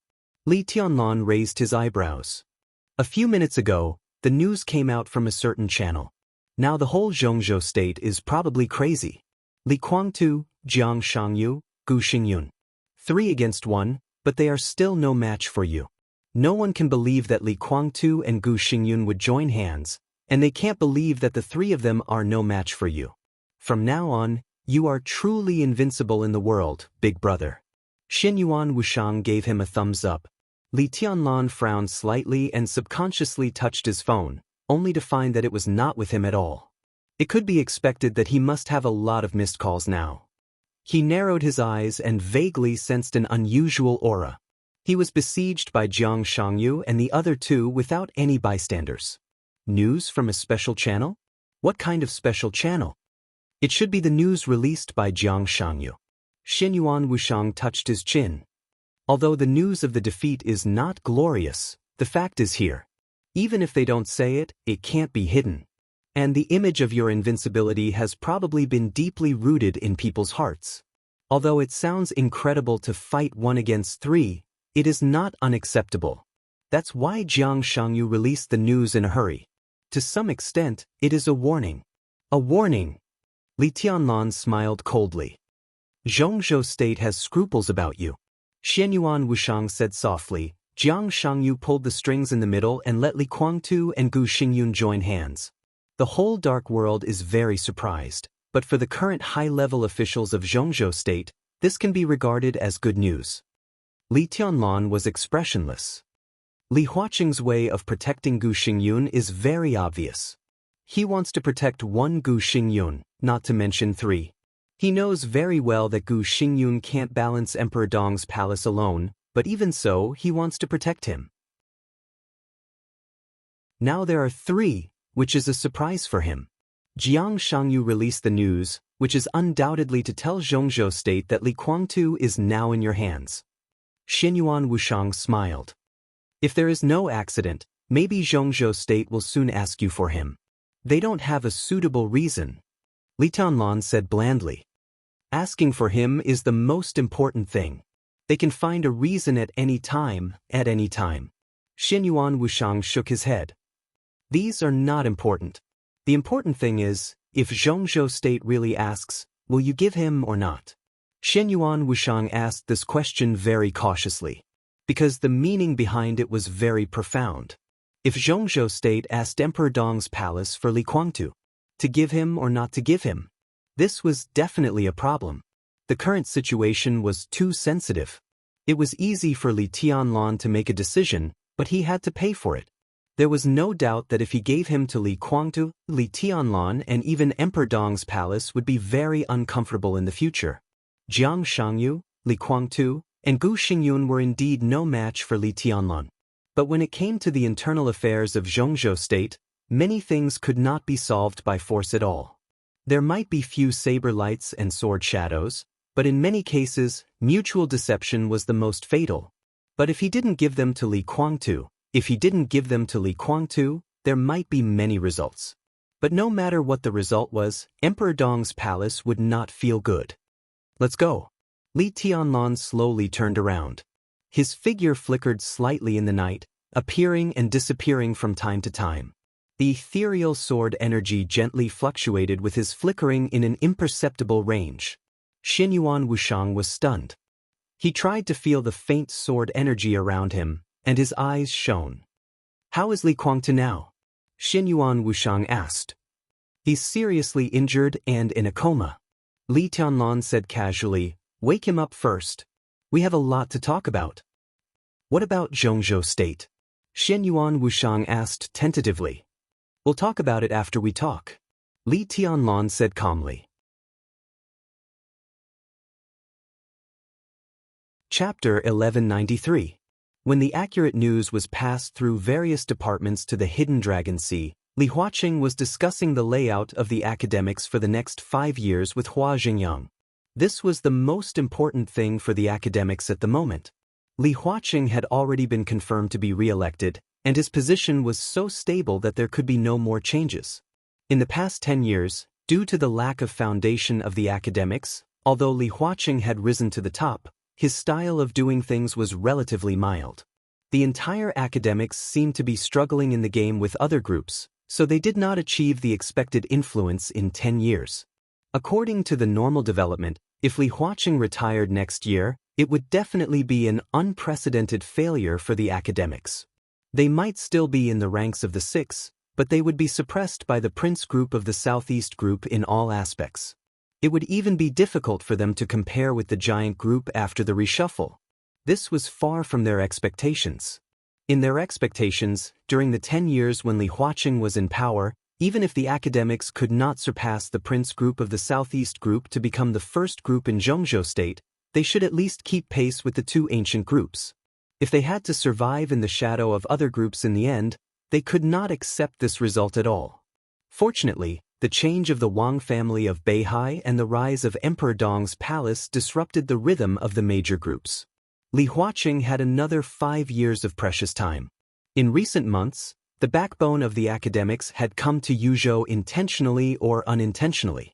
By taking the opportunity of reporting, they quietly exhorted Li Huaqing, hoping that Li Huaqing could pay more attention to the future of the team. The 2 remaining elders of the academics also came to Yuzhou to talk to Li Huaqing about this issue. They did not say anything explicitly, but the meaning was clear. They hoped that Li Huaqing could unite the forces that should be united most. This was undoubtedly telling Li Huaqing that he should take advantage of the 5 years to grasp the future of the academics. As the leader, Li Huaqing clearly felt the pressure from the inside. This pressure had existed as early as 2 years ago. The internal dissatisfaction of the academics with the status quo would become dissatisfaction with him over time. However, this dissatisfaction had not reached its peak. The news that he could be re-elected had come out, temporarily suppressing the undercurrent within the academics. However, the problem always existed, and it must be a problem worthy of facing. Li Huaqing's position seemed to be supreme, but no matter how much he cherished his country, he had to stabilize the internal situation. If there was no one supporting him internally, he couldn't do anything. Hua Xingyang's arrangement was the clearest signal. Li Huaqing's attitude was extremely firm. He wanted Hua Xingyang to be the head of the cabinet. This was also the greatest demand of the academics in this election. If they succeeded, the academics could guarantee that they would become the most powerful group in the next 5 years. After pushing Hua Xingyang to the top, there were still many internal adjustments to be made. With less than a year to go before the election, all the major groups were optimizing and adjusting their structures in order to form the most powerful group. It's not a big problem with the military. In the deep night, the office was brightly lit. Li Huaqing took a sip of tea and looked at Hua Xingyang. He smiled and said, "Minister Dong Cheng is quite cooperative. We have studied the candidates carefully. I know that the candidates you recommended are quite capable. The official appointment should be in 1 or 2 months. Tell them to be careful." It seemed that he had made up his mind to adjust his thinking. In a private occasion, Li Huaqing's words were very clear. Hua Xingyang nodded and frowned. "How about the Praetorian Corps? We haven't talked about it yet. This issue is sensitive. Let's find a suitable opportunity." Li Huaqing felt a little helpless. Hua Xingyang snorted. He was a little dissatisfied. Of course, it was directed at Dongqing Wudi. The academics had never had a great influence on the army headquarters. In the most dangerous time, their control over the army headquarters was even far inferior to that of the Prince Group and the Giant Group. It was Qi Baitsong, the leader of the Special Warfare Group but closely connected to the Prince Group. Wei Tianhang, the veteran of the military. Yi Dongxing, the god of army in Zhongzhou State. All of them were super heavyweights whose influence in the army headquarters of Zhongzhou State exceeded their positions. At that time, the academics could not see any hope of breaking the deadlock. Therefore, in the first 5 years after Li Huaqing gained a foothold, the academics teamed up with the Giant Group. Dongqing Wudi became a director of Zhongzhou State and officially controlled the army headquarters. He clearly ranked third among the directors. After the election, he became the number 2 figure in Zhongzhou State. The academics undoubtedly hoped to unite the Prince Group to check and balance the strong influence of the Southeast and the Prince Group in the army headquarters. From the looks of it, this was a good move. In the past 5 years, most of the attention of the 2 groups in the army had been drawn by Dongqing Wudi. Dongqing Wudi, the god of massacre of Zhongzhou State, had been a marshal with real power for 20 years. Both internally and externally, he was tough and domineering, which made the Prince and the Southeast Group miserable. And the academics also took advantage of this opportunity to expand their influence in the army headquarters. But all this was obviously not enough. The academics hoped to further strengthen their influence on the army headquarters with Li Huaqing's re-election. This was a very reasonable request. But it was not a request that Dongqing Wudi was willing to accept. The focus was on the Border Control Corps. As the super-large comprehensive corps with the strongest combat capability in Zhongzhou State, the Border Control Corps could be said to be the unique flag of the army headquarters of Zhongzhou State. Its importance was far greater than that of several major theaters of operations. If they could get the leadership of the Border Control Corps, the academics would undoubtedly rise strongly in the army headquarters. But Dongqing Wudi did not mean to give in at all. A few years ago, the position of commander of the Border Control Corps finally fell to Di Jiang of the Wang family of Beihai, and a lot of deals were made in secret. After Di Jiang resigned, Dongqing Wudi continued to hold the position of commander of the Border Control Corps. The word, concurrently, was destined not to last long. After this election, Dongqing Wudi was still the executive minister of the army headquarters, but he had no reason to hold the position of commander of the Border Control Corps. Otherwise, the whole world would think that there was no one available in the army headquarters of Zhongzhou State. And this position was currently the focus of the giant group, the Southeast group, and the academics. It was not as simple as a member of parliament or a marshal with real power. Its significance could not be overemphasized. Does he still want the Eagle King of the Li family to control the Border Control Corps? Hua Xingyang's voice was a little gloomy. That's not it. Li Huaqing shook his head. The matter of Sky Eagle was mentioned once. Since he didn't agree at that time, it's unlikely to be him in the future. But when it comes to candidates, Minister Dongqing has too many candidates in his hands. The strength of the commander of the Border Control Corps was not the most important. The most important thing was prestige and fighting mind. Any commander of the several armies of the Border Control Corps was barely qualified to compete for that position. They were all Dongqing Wudi's direct subordinates. And Beihai also hoped that Yi Dongxing could concurrently serve as the commander of the Border Control Corps as the deputy minister and become a director. Needless to say, we have been fighting openly and secretly for several years. Until now, we can only take one step at a time. I'm afraid we can't really decide on the candidate until the eve of the election. We still have a chance, right? Hua Xingyang's voice was a little eager. Of course. Li Huaqing smiled. When he was about to continue to say something, the confidential phone on his desk suddenly rang. Li Huaqing raised his eyebrows slightly, picked up the phone, and said hello. Hua Xingyang didn't hear the voice on the other end of the phone clearly. He could only hear the other party's voice saying something in a hurry. Li Huaqing's face changed. He continued to listen attentively and made a sound of from time to time. It took about 5 minutes for a phone call. Li Huaqing silently put down the phone and pondered for a long time. Hua Xingyang wanted to say something but stopped on second thought. In the end, he suppressed his curiosity and said nothing. Li Huaqing glanced at him and said in a low voice, "It's about Tianlan, Gu Xingyun, and Jiang Shangyu. Hey, I'm afraid it's really difficult this time." What's wrong? Hua Xingyang's heart tightened slightly. In the current Zhongzhou state, anything about Li Tianlan and Emperor Dong's palace needed to be treated with caution. Just like the Wang family of Beihai before. Anything about Wang Tianzong needed to be treated with caution. What Li Tianlan said more than 2 years ago had really become a reality today. For Zhongzhou state, he was the overall situation of Zhongzhou state. Li Huaqing let out a long breath, reached for a cigarette, took out one, lit it, and took a big drag. After smoking nearly half of the cigarette, he waved the smoke in front of him away and said in a low voice, after Li Tianlan left Yuzhou, he went to Tiannan and was besieged by Jiang Shangyu, Gu Xingyun, and Li Guangtu. The battle is now over. Jiang Shangyu and Gu Xingyun are seriously injured, and Li Guangtu is captured by Li Tianlan. According to the time, Li Guangtu should be in Emperor Dong's palace now. Hua Xingyang was stunned and his face changed dramatically. Li Guangtu? Gu Xingyun? He was agitated, his voice was high and low, and his face was full of disbelief. It's incredible, right? Li Huaqing smiled bitterly and rubbed his forehead. But this is the truth. 3 against 1, not only did they not win, but they also lost miserably. Even Li Guangtu was captured.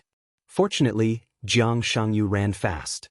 Otherwise, if all 3 fell into Li Tianlan's hands, things would be more difficult. Hua Xingyang was obviously still immersed in the names of Li Guangtu and Gu Xingyun. How could they join hands? It doesn't matter. Li Huaqing said lightly, if we really want to find out the reason, it's probably because of pressure. We all attended Senior Li's funeral. The relationship between Li Guangtu and Li Tianlan is a little tense. The former doesn't recognize the current Emperor Dong's palace, but there is no doubt that both of them want the leadership of the Li family. According to the current situation, how can the Purgatory of Heaven capital have a chance? The strength of the Purgatory of Heaven capital is still there. Hua Xingyang said subconsciously, and then shook his head.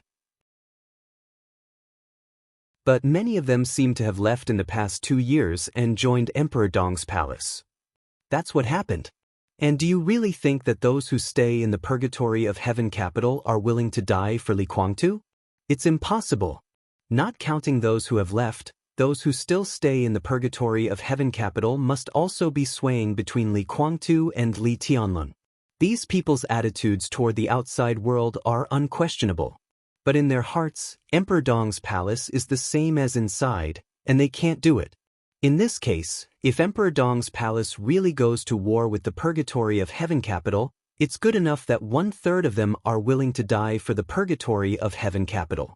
Li Huaqing shook his head. Hua Jingyang didn't speak for a while, but he had no doubt about Li Huaqing's speculation.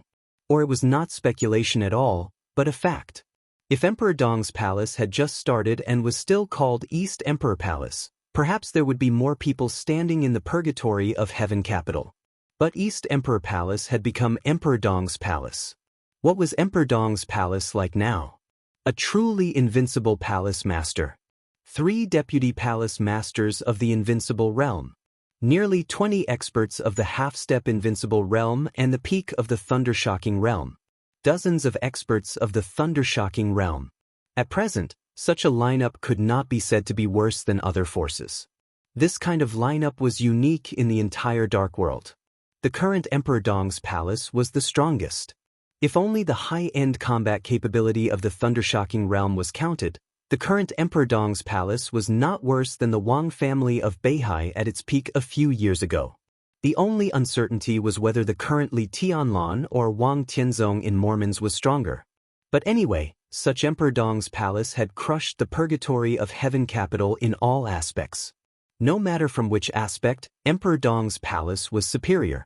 In this way, even if a large number of the elders of the Li family stayed in the purgatory of heaven capital, it was hard to say which side they were on. Li Tianlun, Hua Jiang was silent for a while and whispered, "I suddenly agree with the Prime Minister's point of view." The Prime Minister he mentioned was naturally Qin Fangqing, whose funeral was over. It's too late. Li Huaqing sighed slightly. Now he also had this kind of emotion. This emotion was not directed at Li Tianlan. It was an instinctive fear of a behemoth that was almost out of control from his own standpoint. Not to mention that Li Tianlan had developed to this extent. From Li Huaqing's standpoint, even if his own son had developed to this extent, he would also worry and fear. "What should we do now?" Hua Jingyang asked. "Prepare the car." Li Huaqing's voice was low. "We'll be busy tonight." He paused. "Go to the Interstellar Research Institute and see how the meeting is going." Hua Jingyang nodded silently. The Interstellar Research Institute was a branch of the Zhongzhou State Academy of Sciences, which gathered all the most famous astrophysicists in Zhongzhou State. It could be said to be the astrophysics authority in Zhongzhou State. The blue moon a few hours ago had already shocked the world. As soon as the blue moon disappeared, countries such as Star State, Snow Country, England, France, Germany, East Island, Bansi, and Italos had contacted Zhongzhou State immediately. As the most powerful country in the world in terms of comprehensive strength, Zhongzhou State had surpassed Star State and Snow Country in the development of astronomy in the past 100 years. The NOAR-1 interstellar probe launched by Zhongzhou State 50 years ago was about to leave the Kuiper belt of the solar system. It had landed on the moon several times and gained a lot of results. After the Blue Moon incident, all countries began to communicate with Zhongzhou State. In today's Interstellar Research Institute, the astrophysics experts of Zhongzhou State had held several hours of video conferences with the elites of various countries, putting forward various theories to explore some truths that might exist behind the blue moon. In fact, ordinary people might scoff at extraterrestrial civilization, or be skeptical, or believe it deeply. But no matter what their attitude was, there were very few people who had really seen extraterrestrial civilization, or they were bragging about something that didn't exist at all. But when it came to specific countries, any country would have some confidential information. They had never really seen extraterrestrial civilization.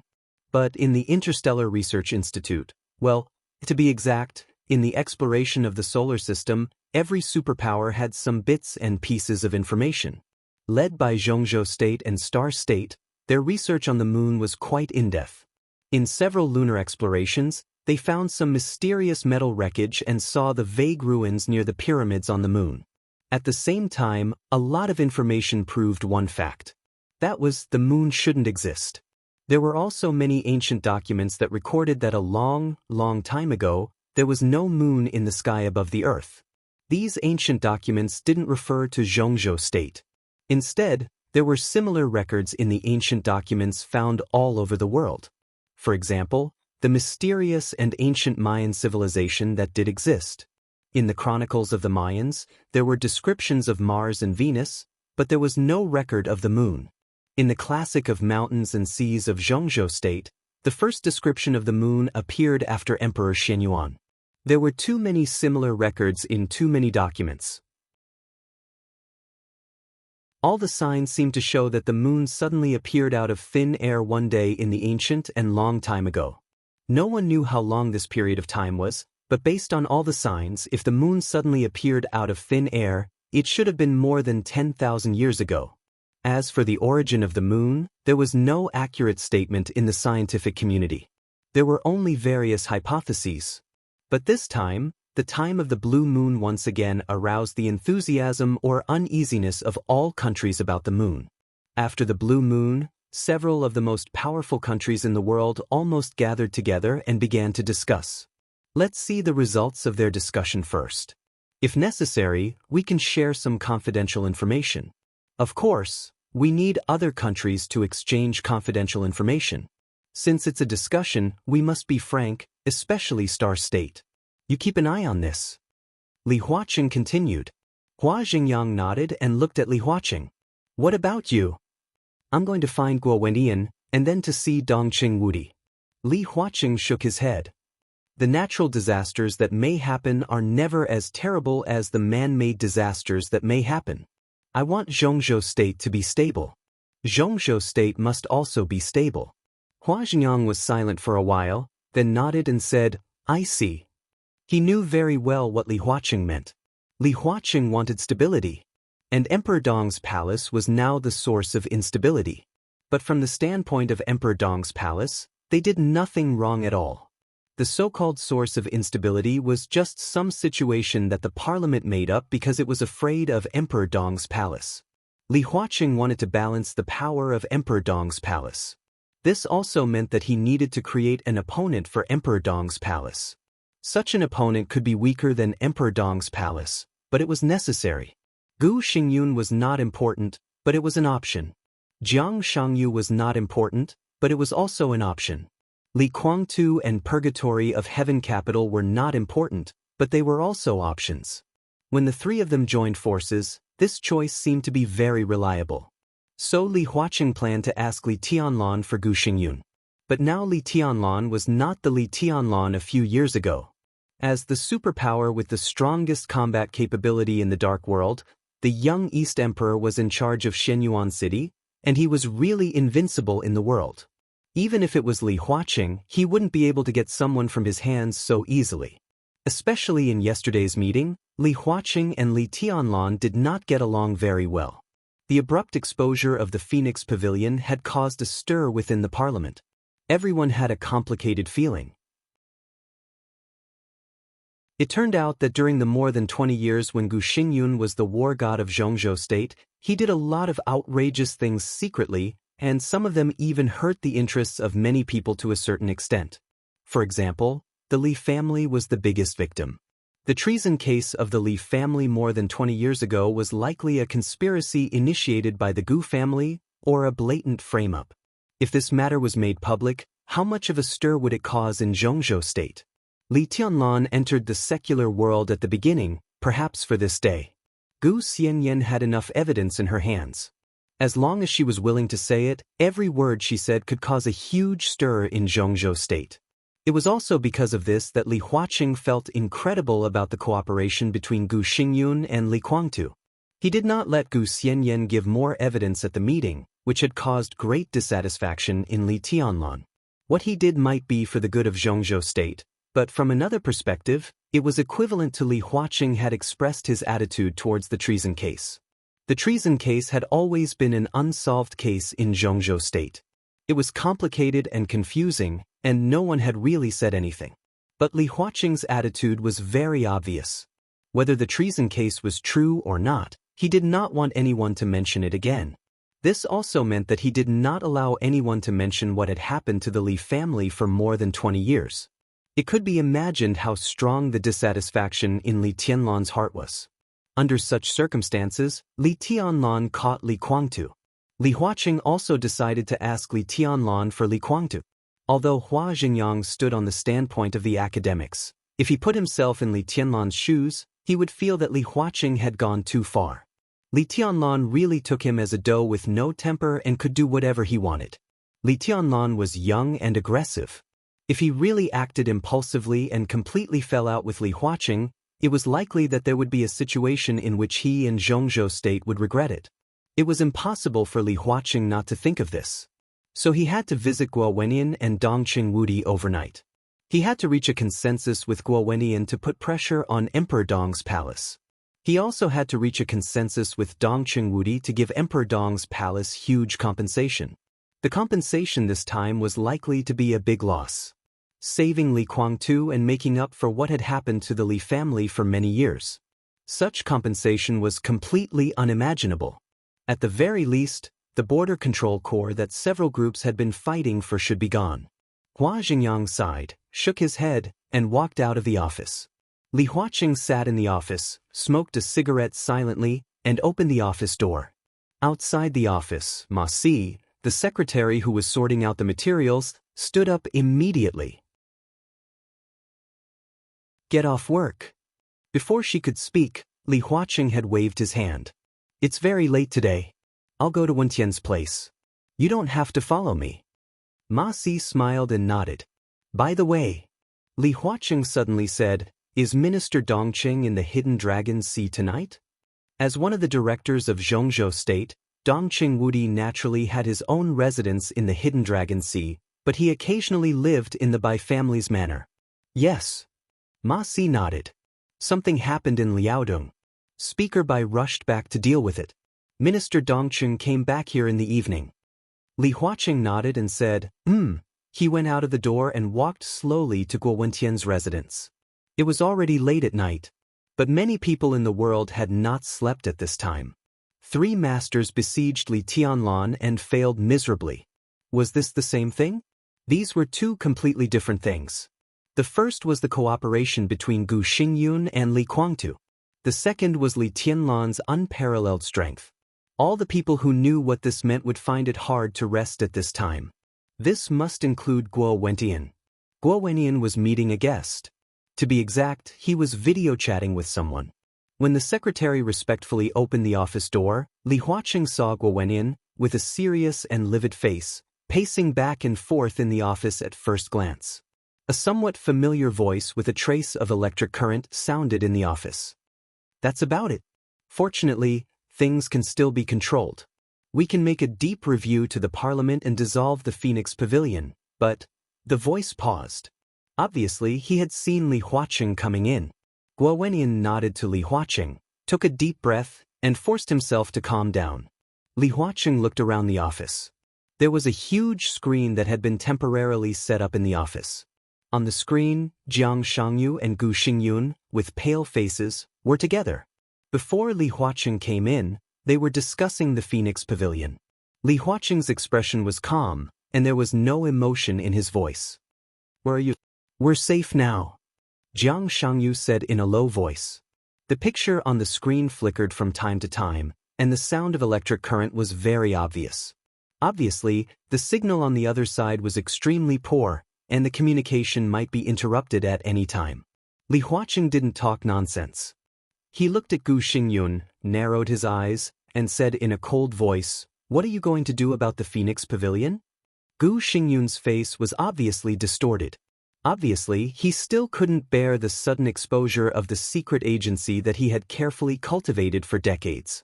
Thinking of Gu Xianyan, the disciple he had cultivated with all his strength, Gu Xingyun clenched his fists tightly. I can provide a list of all the people in the Phoenix Pavilion, but it doesn't make much sense, Gu Xingyun said in a hoarse voice. We'll talk about this when you come back. You know your current situation and we are now. The picture on the screen suddenly flickered, and then it was completely black. Li Huaqing's voice stopped. The signal over there is too bad. Guo Wentian let out a long breath. This is the third time. Li Huaqing was silent for a while and asked, "What do they think?" Guo Wentian sighed and rubbed his face with a bitter smile. During this period of time, it was really eventful. Every day, he was mentally and physically exhausted. Jiang Shangyu's meaning is very obvious. He wants us to put pressure on Emperor Dong's palace and get Li Kuangtu back. Before you came, we had talked a lot. The Purgatory of Heaven Capital, Kunlun City, and Jiang Shangyu intend to merge into a new force to fight against Emperor Dong's palace. To be honest, I agree with this proposal. No matter from which perspective, Emperor Dong's palace has now reached the point where it must be contained. If it continues to develop, it is even more threatening than the Wang family of Beihai. Li Tianlan is too young. In his early 20s, he has at least a few decades to develop. During this period, if Emperor Dong's palace does not contain them, their development is simply unimaginable. I think it's time to put some pressure on Li Tianlan. It's not enough to just put pressure on him. Li Huaqing shook his head.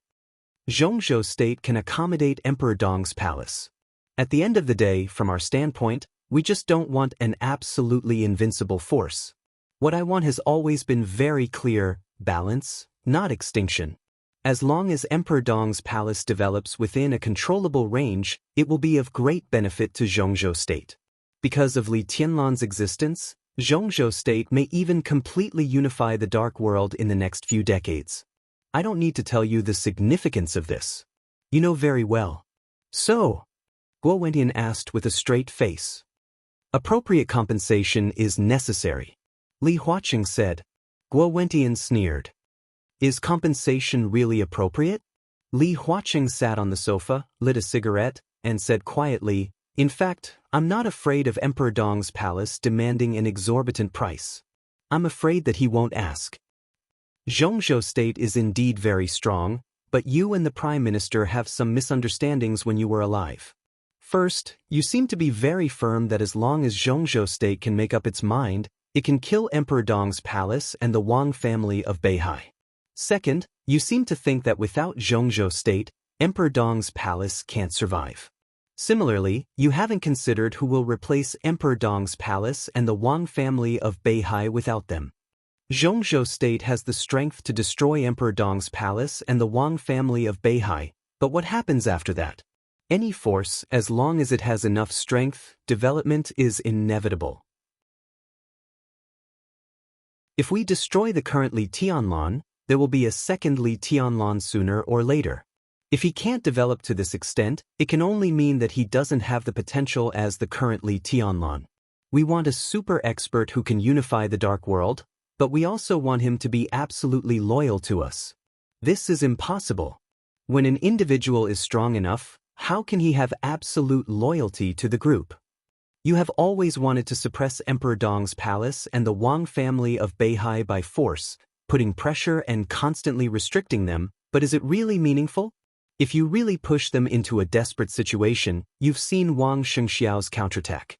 Now, facing the Beihai Corps that has expanded to 500,000 people and is still recruiting, what do you think? Guo Wentian frowned.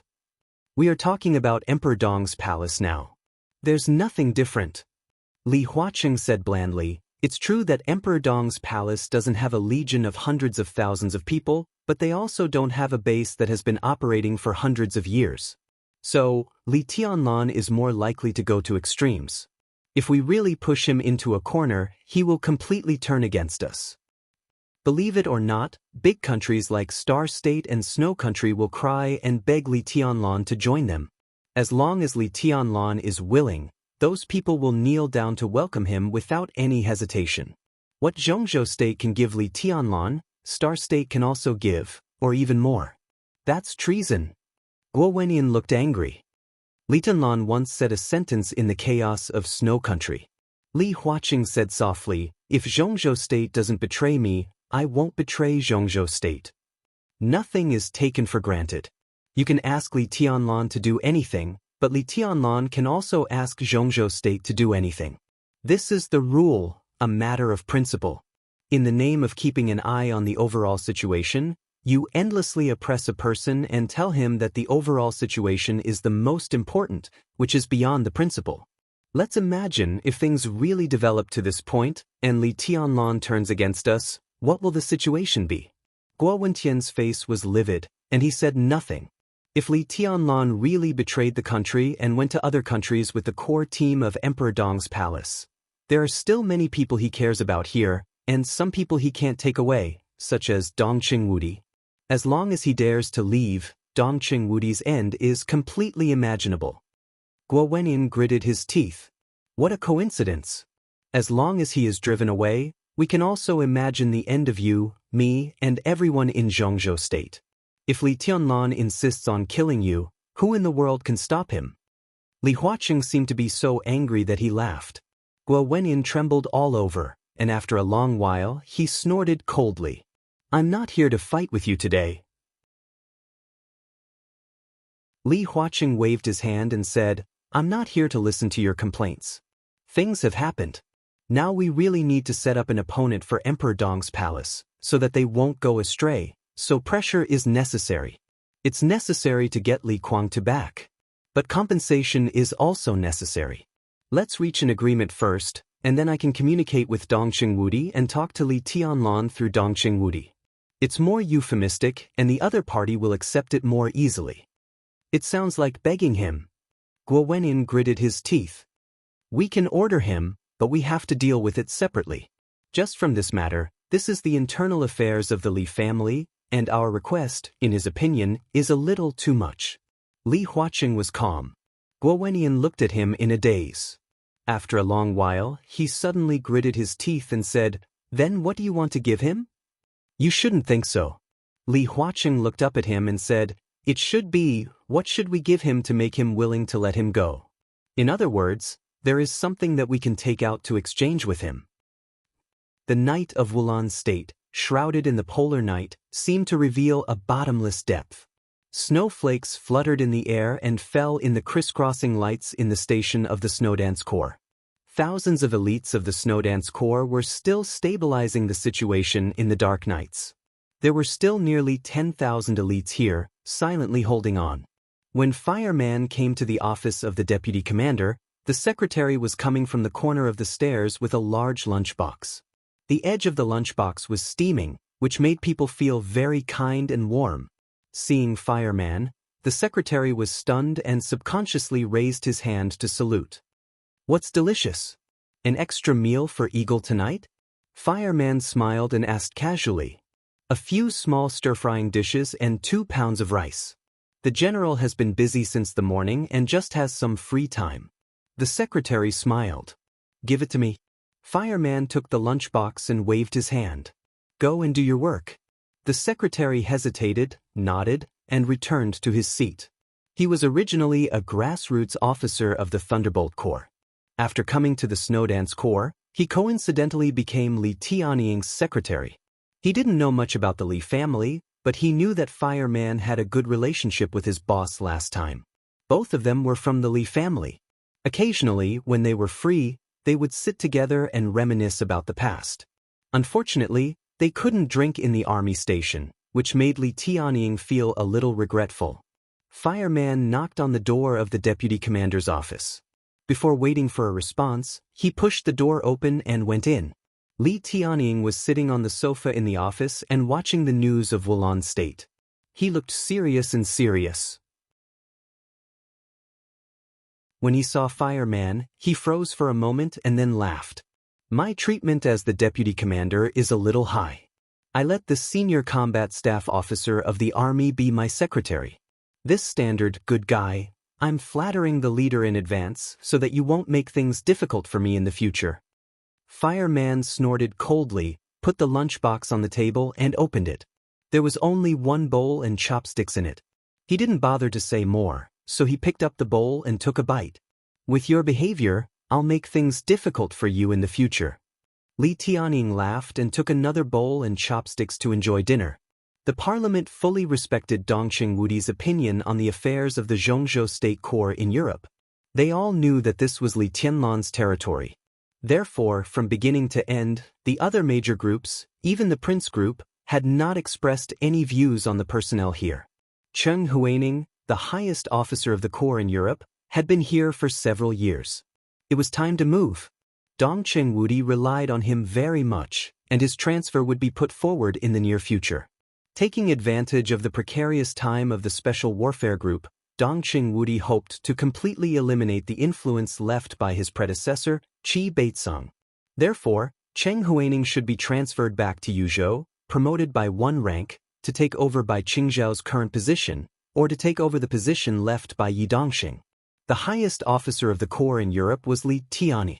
As one of the strongest veterans left by the Li family, Li Tianyi was undoubtedly a half-step invincible realm expert, and he was at the top level.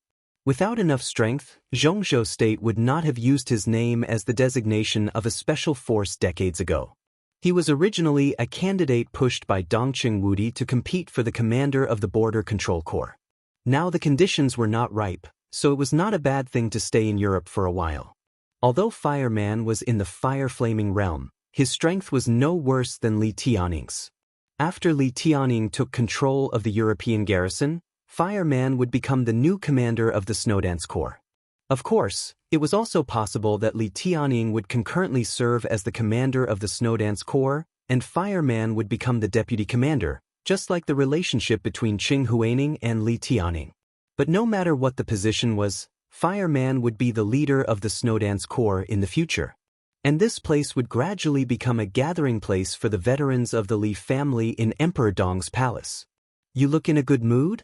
Fireman asked thoughtfully while eating, looking at his old friend with a smile on the corner of his mouth. Li Tianying was puzzled. "I've been in a good mood.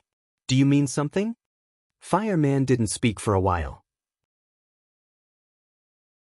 "I knew you wouldn't look for me if you had nothing to do. Tell me, what's going on?" Li Tianying picked up a piece of fried meat with chili with his chopsticks and ate until sweat came out of the tip of his nose. "You should have received the news, right?" Fireman asked calmly. Li Tianying's movements paused slightly. After a long while, he said slowly, "It's about the young master?" "Which young master?" Fireman asked directly in a very direct tone. "Young master." It was a very interesting title. Li Tianying and Fireman were both in their 60s, older than Li Guangtu and Li Tianlun. Both of them used to follow Li Honghe, especially Fireman, who was one of the sacred guards around Li Honghe. After Li Guangtu broke through to the invincible realm, Fireman followed Li Guangtu and became the sacred guard around him. From the perspective of the two of them, starting from Li Honghe, Li Tianlan was undoubtedly the young master, and Li Guangtu could also be regarded as the original young master. Li Tianying put down his bowl and chopsticks and looked at Fireman silently. After a few minutes, he said lightly, "What do you mean?" Fireman smiled and asked the question he had just asked. "You should have received the news too, right?" Li Tianying frowned and was a little impatient. "What do you want to say?" "I don't know." Fireman shook his head. "I'm at a loss. I don't know what to say. I always feel uncomfortable." Li Tianying suddenly smiled and picked up the bowl and chopsticks again. "You see, I'm in a good mood now. Yes, I'm envious to see you like this." Fireman whispered. "Because I never think so much.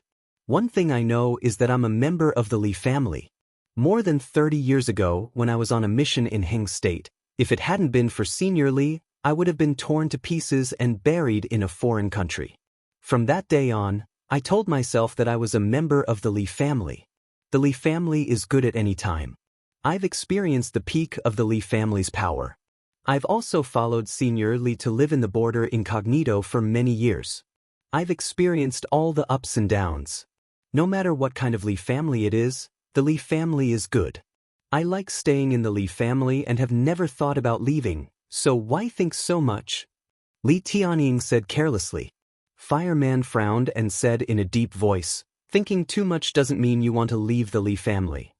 If you don't want to leave, why think so much?" Li Tianying's voice was a little cold. Before Senior Li died, he made it clear that Tianlan was the heir of the Li family. This is Senior Li's will. I don't care about the rest. But anyone who doesn't recognize Senior Li's will, no matter who he is my enemy, the kind that will fight to the death. So you're indifferent to Tianlan's arrest of Kuangtu? Fireman's voice was a little complicated. Li Tianning was silent for a while and said lightly, I've never liked Kuangtu very much. He was like this in the past.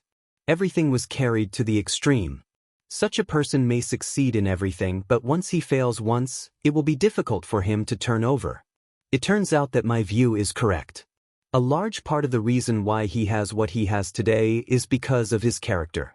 I don't like him and I don't recognize him. The real heir of the Li family is not him, so why should I care? Even if Tianlan kills him? Fireman asked abruptly. Li Tianning was slightly stunned. He stopped in place with his chopsticks and frowned without saying a word. He put down his bowl and chopsticks. If Tianlan really wanted to kill him, he wouldn't have taken him back to Emperor Dong's palace. You should know this very well. Indeed. Fireman nodded. But just in case. He's not dead now, but who can predict the next development? If Tianlan is impulsive, then kill him. If he's dead, he's dead. Li Tianning suddenly said. Fireman looked up at Li Tianning in astonishment. Li Tianning smiled, but his smile was a little cold. He asked the same question that Fireman had asked. You should have received the news, right? Fireman frowned slightly. Don't you think this news is very interesting? Li Tianning asked. The news should have been released by Jiang Shangyu. Fireman frowned and said in a deep voice, This news, well, first, it is told to the Zhongzhou State Parliament. After the Parliament knows about this, it will definitely take action. Tianlan is too strong in Zhongzhou State now, and they need a candidate who can balance Tianlan. Second, it is to tell us, the elders of the Li family, that they hope we can put pressure on Tianlan. Fireman twitched the corner of his mouth. There should be a purpose to stimulate Tianlan. If Tianlan impulsively kills Kuangtu, not only Zhongzhou State will be disappointed, but also we will be disappointed. Then maybe a lot of stories will happen. I'm not disappointed at all. Li Tianning suddenly said. Fireman frowned. I mean, Li Tianning looked at Fireman, don't you think this news is very interesting? Jiang Shangyu, Li Kuangtu, and Gu Xingyun joined forces. He stared into Fireman's eyes. Li Kuangtu and Gu Xingyun joined forces. Fireman. Joined forces? Li Tianning laughed, but his eyes were extremely cold. After the treason case, Senior Li gathered all the forces that could be gathered in a short time and took us to the border. Do you know the exact number of people at that time? I know. Li Tianning pointed at his chest. 1,983. 20 years. In the past 20 years, 133 people in the Li family died of natural causes. By natural causes, I mean because of illness, old injuries, and internal injuries, and because there was no condition to treat them. At that time, we didn't even have a bottle of penicillin in the camp. Fireman. In the past 20 years, more than 800 brothers have gone to the purgatory of heaven capital by stealing the sky and replacing the sun. When young master left the border for Huading a few years ago, there were more than 100 brothers in the border camp. Fireman. Li Tianning's voice was calm. It was calm to the extreme, which was a kind of hysterical madness. Tell me, where are the others? Fireman had nothing to say. Do you think Kunlun City will let us go when we get to the border? Cut the weeds and get rid of the roots. Those brothers who really died are the best answer. For more than 20 years, I like the so-called hard life we've lived, and I'm King willing. I think it's good to live like this. But except for myself and my brothers who share weal and woe with me, no one else is qualified to tell me that it's good to live like this. It's all because of Gu Xingyun, Kunlun City, and Li Kuangtu himself. I don't blame him. None of us hates Li Kuangtu. Until today. And now, what do I hear? Li Kuangtu and Gu Xingyun have joined forces. Tianlan left the border to restore the glory of the Li family, to avenge Li Guangtu, to destroy Kunlun City, and to return everything that our Li family has suffered for more than 20 years. And now, Li Guangtu, the initiator of everything, has joined forces with Gu Xingyun. He is targeting the people of the Li family, the heir designated by Senior Li, the person who wants to avenge him, and the person who wants to get back all the honor he has lost. Fuck joining forces. Bang. Crush. Li Tianying directly overturned the table in front of him. Vegetables, rice, meat, bowls, chopsticks, lunchboxes, and everything hit the wall, making a loud noise. What we've suffered for more than 20 years. What about those brothers who are really buried at the border? What about your years in the desert prison? He joined forces with Gu Xingyun. What the hell is this? When he joined forces with Gu Xingyun, did he ever think about the brothers who were standing behind him in the purgatory of heaven capital? Did he ever think about what happened to us at the border? Did he ever think about his father and his family, who once stood at the peak of Zhongzhou state, but because of him he was reduced to struggling at the border? Oh, maybe he thought about it. I think he thought about it. Then, on behalf of the Li family, on behalf of Senior Li, on behalf of each of us, dead and alive, on behalf of all the Li family, he told Gu Xingyun, I forgive you on behalf of the Li family. I forgive you for what you have done. Let's go and deal with Li Tianlan. Does he deserve it? Disloyal, unfilial, and unjust. Will I be disappointed if Tianlan kills him? I won't be disappointed. I'm going to have a good celebration. In the hasty knock on the door, the secretary, who heard the noise, directly pushed open the office door. Li Tianying waved his hand and said, It's okay. Order another meal. I'll celebrate. The corner of Fireman's mouth twitched awkwardly. The awkwardness was expressed in his whole body. He couldn't say that he could understand Li Tianying's mood, because he didn't really empathize. What he remembered was all the good times when he was by Li Guangtu's side, that friendship. Li Tianying remembered everything he had suffered at the border. Friendship? The moment he heard that Li Guangtu and Gu Xingyun had joined forces, the so-called friendship seemed to have completely disappeared. Looking at Li Tianying's excited expression, Fireman sighed deeply.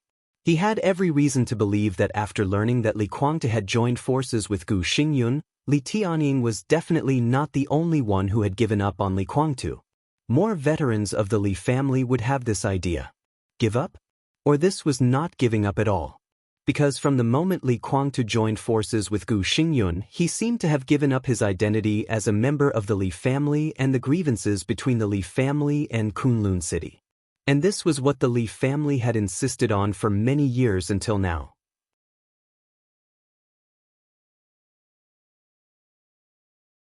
Chapter 1194.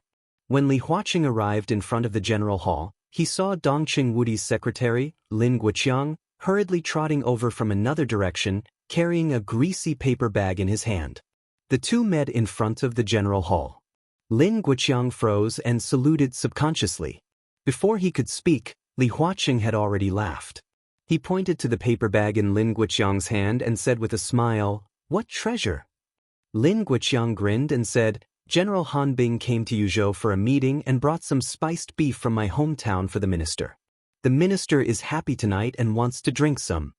Sure, Han Bing, the commander of the Pegasus Army of the Border Control Corps. Li Huaqing nodded slightly, his eyes twinkling. 5 years ago, Dongqing Wudi entered the army headquarters, and the status of the Border Control Corps naturally rose. Thunder God of the Blood Battalion was not moved for the time being, but Pegasus, Huang Sha, and the new commander of the Thunderbolt Battalion were all promoted. After Dongqing Wudi left, Shi Hanbing could be said to be the most murderous general in the Border Control Corps, and also a world-famous general of wisdom. He was once called the brain and military counselor of the Border Control Corps together with Cheng Huaining. After the recommendation of Li Tianying as the commander of the Border Control Corps was rejected by the parliament, Shi Hanbing was undoubtedly a strong contender for this position. Li Huaqing shook his head subconsciously. The problem of the commander of the Border Control Corps had been lingering. The biggest problem was that Dongqing Wudi had too many bargaining chips in his hands. As the commander of the Border Control Corps for more than 20 years, Dongqing Wudi's prestige was like the sun at high noon in the entire army headquarters. For more than 20 years, Li Huaqing couldn't even count how many senior commanders had come out of the Border Control Corps. It was worthy of being the richest family in the army headquarters, and its influence was still above the Southeast Group and the Prince Group. It was almost impossible for other groups to compete for the position of the commander of the Border Control Corps. Li Tianying could be rejected. Dongqing Wudi could also reject the candidates proposed by other groups. The result of such mutual rejection was almost predictable, so no one would ask for this position for the time being without the right opportunity. Dongqing Wudi could only hold it. Dongqing Wudi also didn't mention Shi Hanbing for the time being. And Li Huaqing knew that even if Dongqing Wudi's recommendation of Shi Hanbing was rejected again, he still had other qualified candidates in his hands to take this position. Even if he rejected them, he still had candidates to recommend. This was Dongqing Wudi's biggest bargaining chip and confidence in Zhongzhou State. The others could only be envious or jealous. There was nothing they could do. The best thing to do now was to bide his time and wait for an opportunity. The university, the Southeast, and even the Prince Group were all waiting in silence. The rise of new groups impacted the pattern of Zhongzhou State. The general election was approaching. The compromise and competition, both overt and covert, had reached a white-hot level. Swords and knives were everywhere. They were all waiting for the new group to make mistakes. Even if he didn't make any mistakes, he hoped to see the new group encounter some difficult situations, and then exchange interests for the position of Commander-in-Chief of the Border Control Corps in his hands. Li Huaqing silently pondered for a moment. Suddenly he was startled. The instant his eyes focused, he saw that Lin Guoqiang was also looking at him with a thoughtful look in his eyes. Li Huaqing's eyes narrowed slightly for a moment, and his smile became more obvious. "I'm also a little hungry, and I happen to have something to communicate with Wudi. Let's go together." Lin Guoqiang, who didn't show any abnormality, respectfully led Li Huaqing into the general palace. This was the place where Dongqing Wudi usually worked and lived in the hidden Dragon Sea. It was called Iron and Blood in the period of Qi Beizong. After Dongqing Wudi came, it was renamed General. There were two courtyards, the front yard for work and the backyard for living. However, because of his origin, this was also the most deserted building in the hidden Dragon Sea. For work, Dongqing Wudi preferred to go to the army headquarters building. In terms of living, Dongqing Wudi was often dragged to the Bai family's manor by Qingzhao. So when the giants who walked in the hidden Dragon Sea occasionally saw Dongqing Wudi in their spare time, they would joke that it was not easy to see him here. The color in the office area of the General Palace was a solemn and somewhat gloomy pure black, which was in sharp contrast with the ruddy face of Dongqing Wudi. "What are you so happy about?" Li Huaqing asked with a smile. "You know." Dongqing Wudi grinned. Li Huaqing didn't say anything for half a minute. He and Dongqing Wudi had known each other for many years, but he really didn't find that the god of massacre could be so playful. The corners of Li Huaqing's mouth twitched awkwardly. He looked at Dongqing Wudi, who opened the paper bag of spiced beef, and said casually, "About Tanlon?" Dongqing Wudi's smile paused for a moment, and then he said softly, "Yes." His eyes were in a trance for a moment, and his voice had emotions that Li Huaqing couldn't hear. "I've been waiting for this day." The Dongqing clan has been waiting for this day for many years.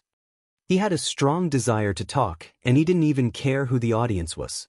Or he had decided to reveal something to Li Huaqing. "Finally. Congratulations." Li Huaqing's voice was also a little complicated. He was gratified and worried. He was gratified that Zhongzhou State finally had an absolutely invincible expert in the dark world, but he was worried about the risk that Emperor Dong's palace was about to go out of control. Absolutely invincible. It was easier said than done. Throughout the hundreds of years of history since the founding of Zhongzhou State, there were very few people who could be called absolutely invincible. The first was a name that was already a little vague in the history books, but it was famous in Beihai province. Wang Lin, the predecessor of the Wang family of Beihai. A considerable part of the initial foundation of the Wang family of Beihai was laid by him. The second was naturally the first heavenly son after the founding of the Wang family of Beihai. The third was the first war god of Zhongzhou state and the ancestor of the Lin clan, Lin Xinyuan. Zhongzhou state changed from the guardian of the country to the war god of Zhongzhou state from him. The legend of him and the heavenly son of Beihai was still deeply rooted in people's hearts hundreds of years later. The fourth was Li Xiuxin, the ancestor of the Li family in his later years. It was because of him that the Li family existed today. The Li family started from Li Xiuxin and had produced 9 generations of war gods in a row for hundreds of years. Even though he rarely fought in his later years, he could already be considered absolutely invincible. The fifth was Wang Tianzong. Wang Tianzong couldn't even be counted as one, only half. The Sword Emperor was once invincible and ranked first on the divine list. But he still had opponents. Li Guangtu and Lin Fengting might not be his opponents, but they could still pose a threat to him. The period of Wang Tianzong's absolute invincibility was that night in Mormons. That night was long for the dark world, but it was too short for the real environment. In that state, Wang Tianzong's combat capability alone could be said to be the real peak since the founding of Zhongzhou state. Even Li Tianlan couldn't surpass him now. But everything was too short. It was directly ended by the almost eternal sword. In the era when Wang Tianzong didn't show up, Li Tianlan was already absolutely invincible in this era. Evidence? The battle that had spread throughout the dark world was enough to explain everything.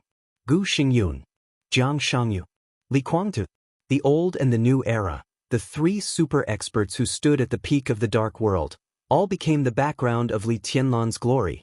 This battle meant the complete rise of Emperor Dong's palace. It also meant that this era would eventually become the era of East Emperor and the dark world of Li Tianlan. Li Huaqing sighed softly and suddenly asked, "Is Li Tianlan your son?" In the past, this was definitely a very abrupt question, even enough to be said to be earth-shattering. The giants all had their own guesses and inferences in their hearts. But Li Huaqing was the first one who really asked it in front of Dongqing Wudi. Li Huaqing stared at Dongqing Wudi closely without blinking.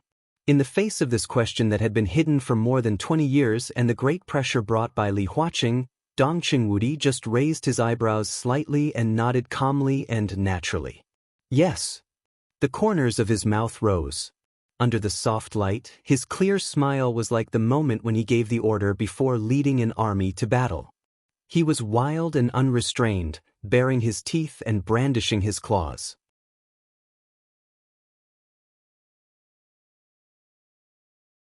Chapter 1195. Li Huaqing looked at Dongqing Wudi quietly for a long time. He was Dongqing Wudi's son. In fact, he had this speculation for a long time, and he even quietly asked Li Honghe to confirm it. It was just that Li Honghe had been vague at the beginning, which seemed to be a clear denial. Now that he knew the truth and thought about it, the other party's answer was actually equivalent to saying nothing. Fox. Thinking of the dead old Li Huaqing subconsciously shook his head and sighed, "I really envy you." These words were definitely from the bottom of his heart. Li Tianlan was from the Dongqing clan. In this way, the richest and most powerful family in the military headquarters had more than just a successor. Li Huaqing could totally imagine how high Li Tianlan would elevate the Dongqing clan in the future. All their efforts now would be rewarded enough to make people lose their minds. How could the academics and Li Huaqing, who had been bitterly pursuing the right to speak in the military and the special warfare system, not be jealous? If Li Tianlan had not been born in the Dongqing clan but in the academics, everything they had worked so hard to plan and pursue now would be almost at their fingertips. Envy. Dongqing Wudi's flamboyant smile was a little weird, which made his expression more complicated. "Do you envy me? Shouldn't I be envious?" Li Huaqing looked at him calmly and smiled.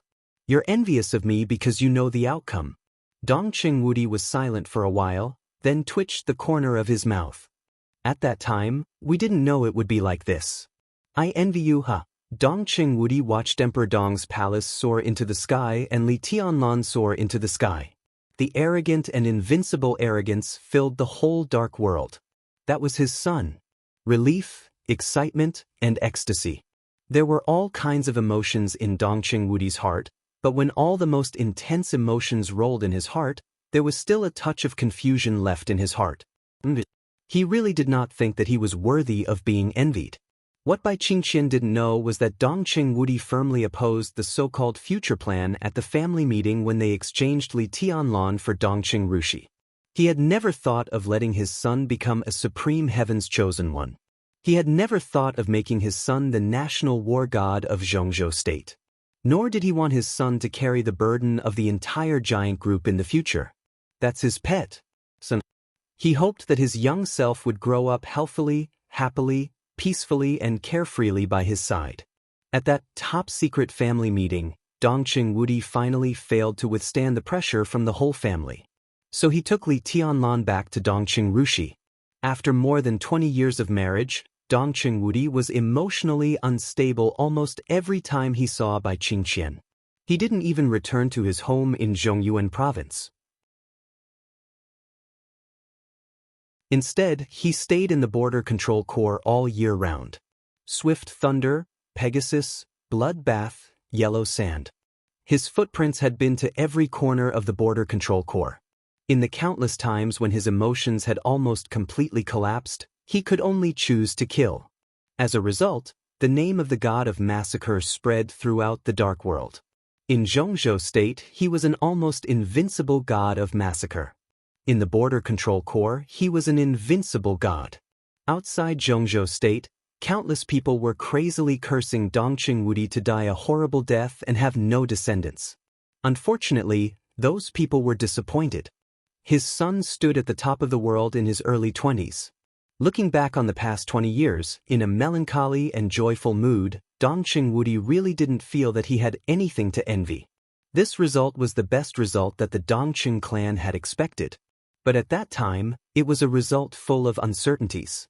Was it really worth what he had endured for more than 20 years for this uncertain result? The result is always good. Li Huaqing chuckled. Dongqing Wudi was silent and finally shook his head. He said the thoughts that had flashed in his mind countless times over the years. If I can do it again, Dongqing Huangtu will only be Dongqing Huangtu, not Li Tianlan. Dongqing Huang, Li Huaqing muttered to himself and suddenly said, "Does Tianlan know his background?" "He has noticed it, but he hasn't officially admitted anything. I guess he won't admit anything." Dongqing Wudi smiled bitterly, but he didn't feel upset about it. He could probably understand Li Tianlan's inner thoughts and the obstacles in some ideas. It was human nature. But although Li Tianlan had never called him and Bai Qingqian mom and dad so far, Qin Weibai, his daughter-in-law, called them naturally. Even in front of Li Tianlan, she never changed the way she called them. It could be seen that Qin Weibai really wanted Li Tianlan to integrate into the Dongqing clan. Although the final result was still hard to say, now it seemed that the Dongqing clan had exchanged Li Tianlan's son for Dongqing Rushi and Qin Weibai's 2 daughters. Messy thoughts spread out uncontrollably. Li Huaqing ate a piece of beef and said in a vague voice, "Mind telling me the story of that year?" Dongqing Wudi hesitated for a second and said lightly, "It's all a story." Li Huaqing glanced at him, nodded, and didn't ask again. It was all a story, all the past. It didn't matter whether he told it or not. "What's your attitude toward Li Huangtu?" Li Huaqing asked bluntly. After confirming Li Tianlan's origin, he saw clearly the bond between him and the Dongqing clan, which undoubtedly reduced the possibility of Emperor Dong's palace getting out of control. But Li Huaqing would not let go of what should be balanced. In fact, Li Huaqing had always been optimistic about Li Tianlan, which had never changed from the beginning to the present. But he was not optimistic about the ambitious Jiang Shangyu and Gu Xingyun.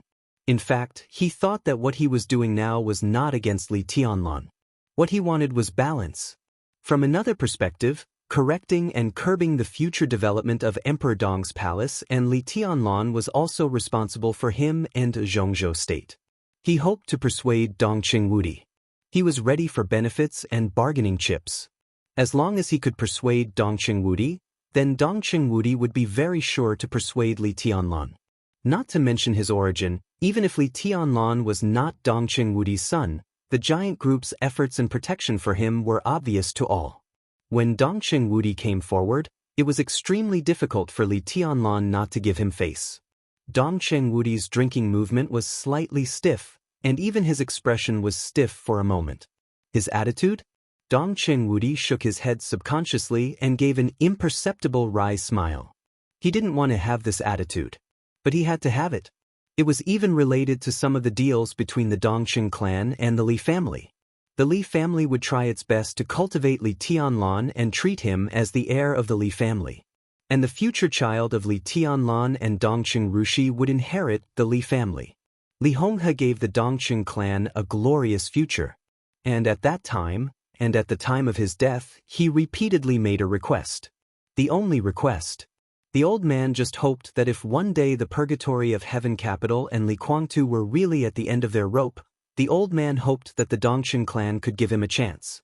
Li Honghe's original voice still rang in his ears. Now facing the captive Li Kuangtu, what attitude could he have? You're tuning in to the Wang Lin's Journey YouTube channel. Don't forget to subscribe and join us on this journey to catch the most captivating stories.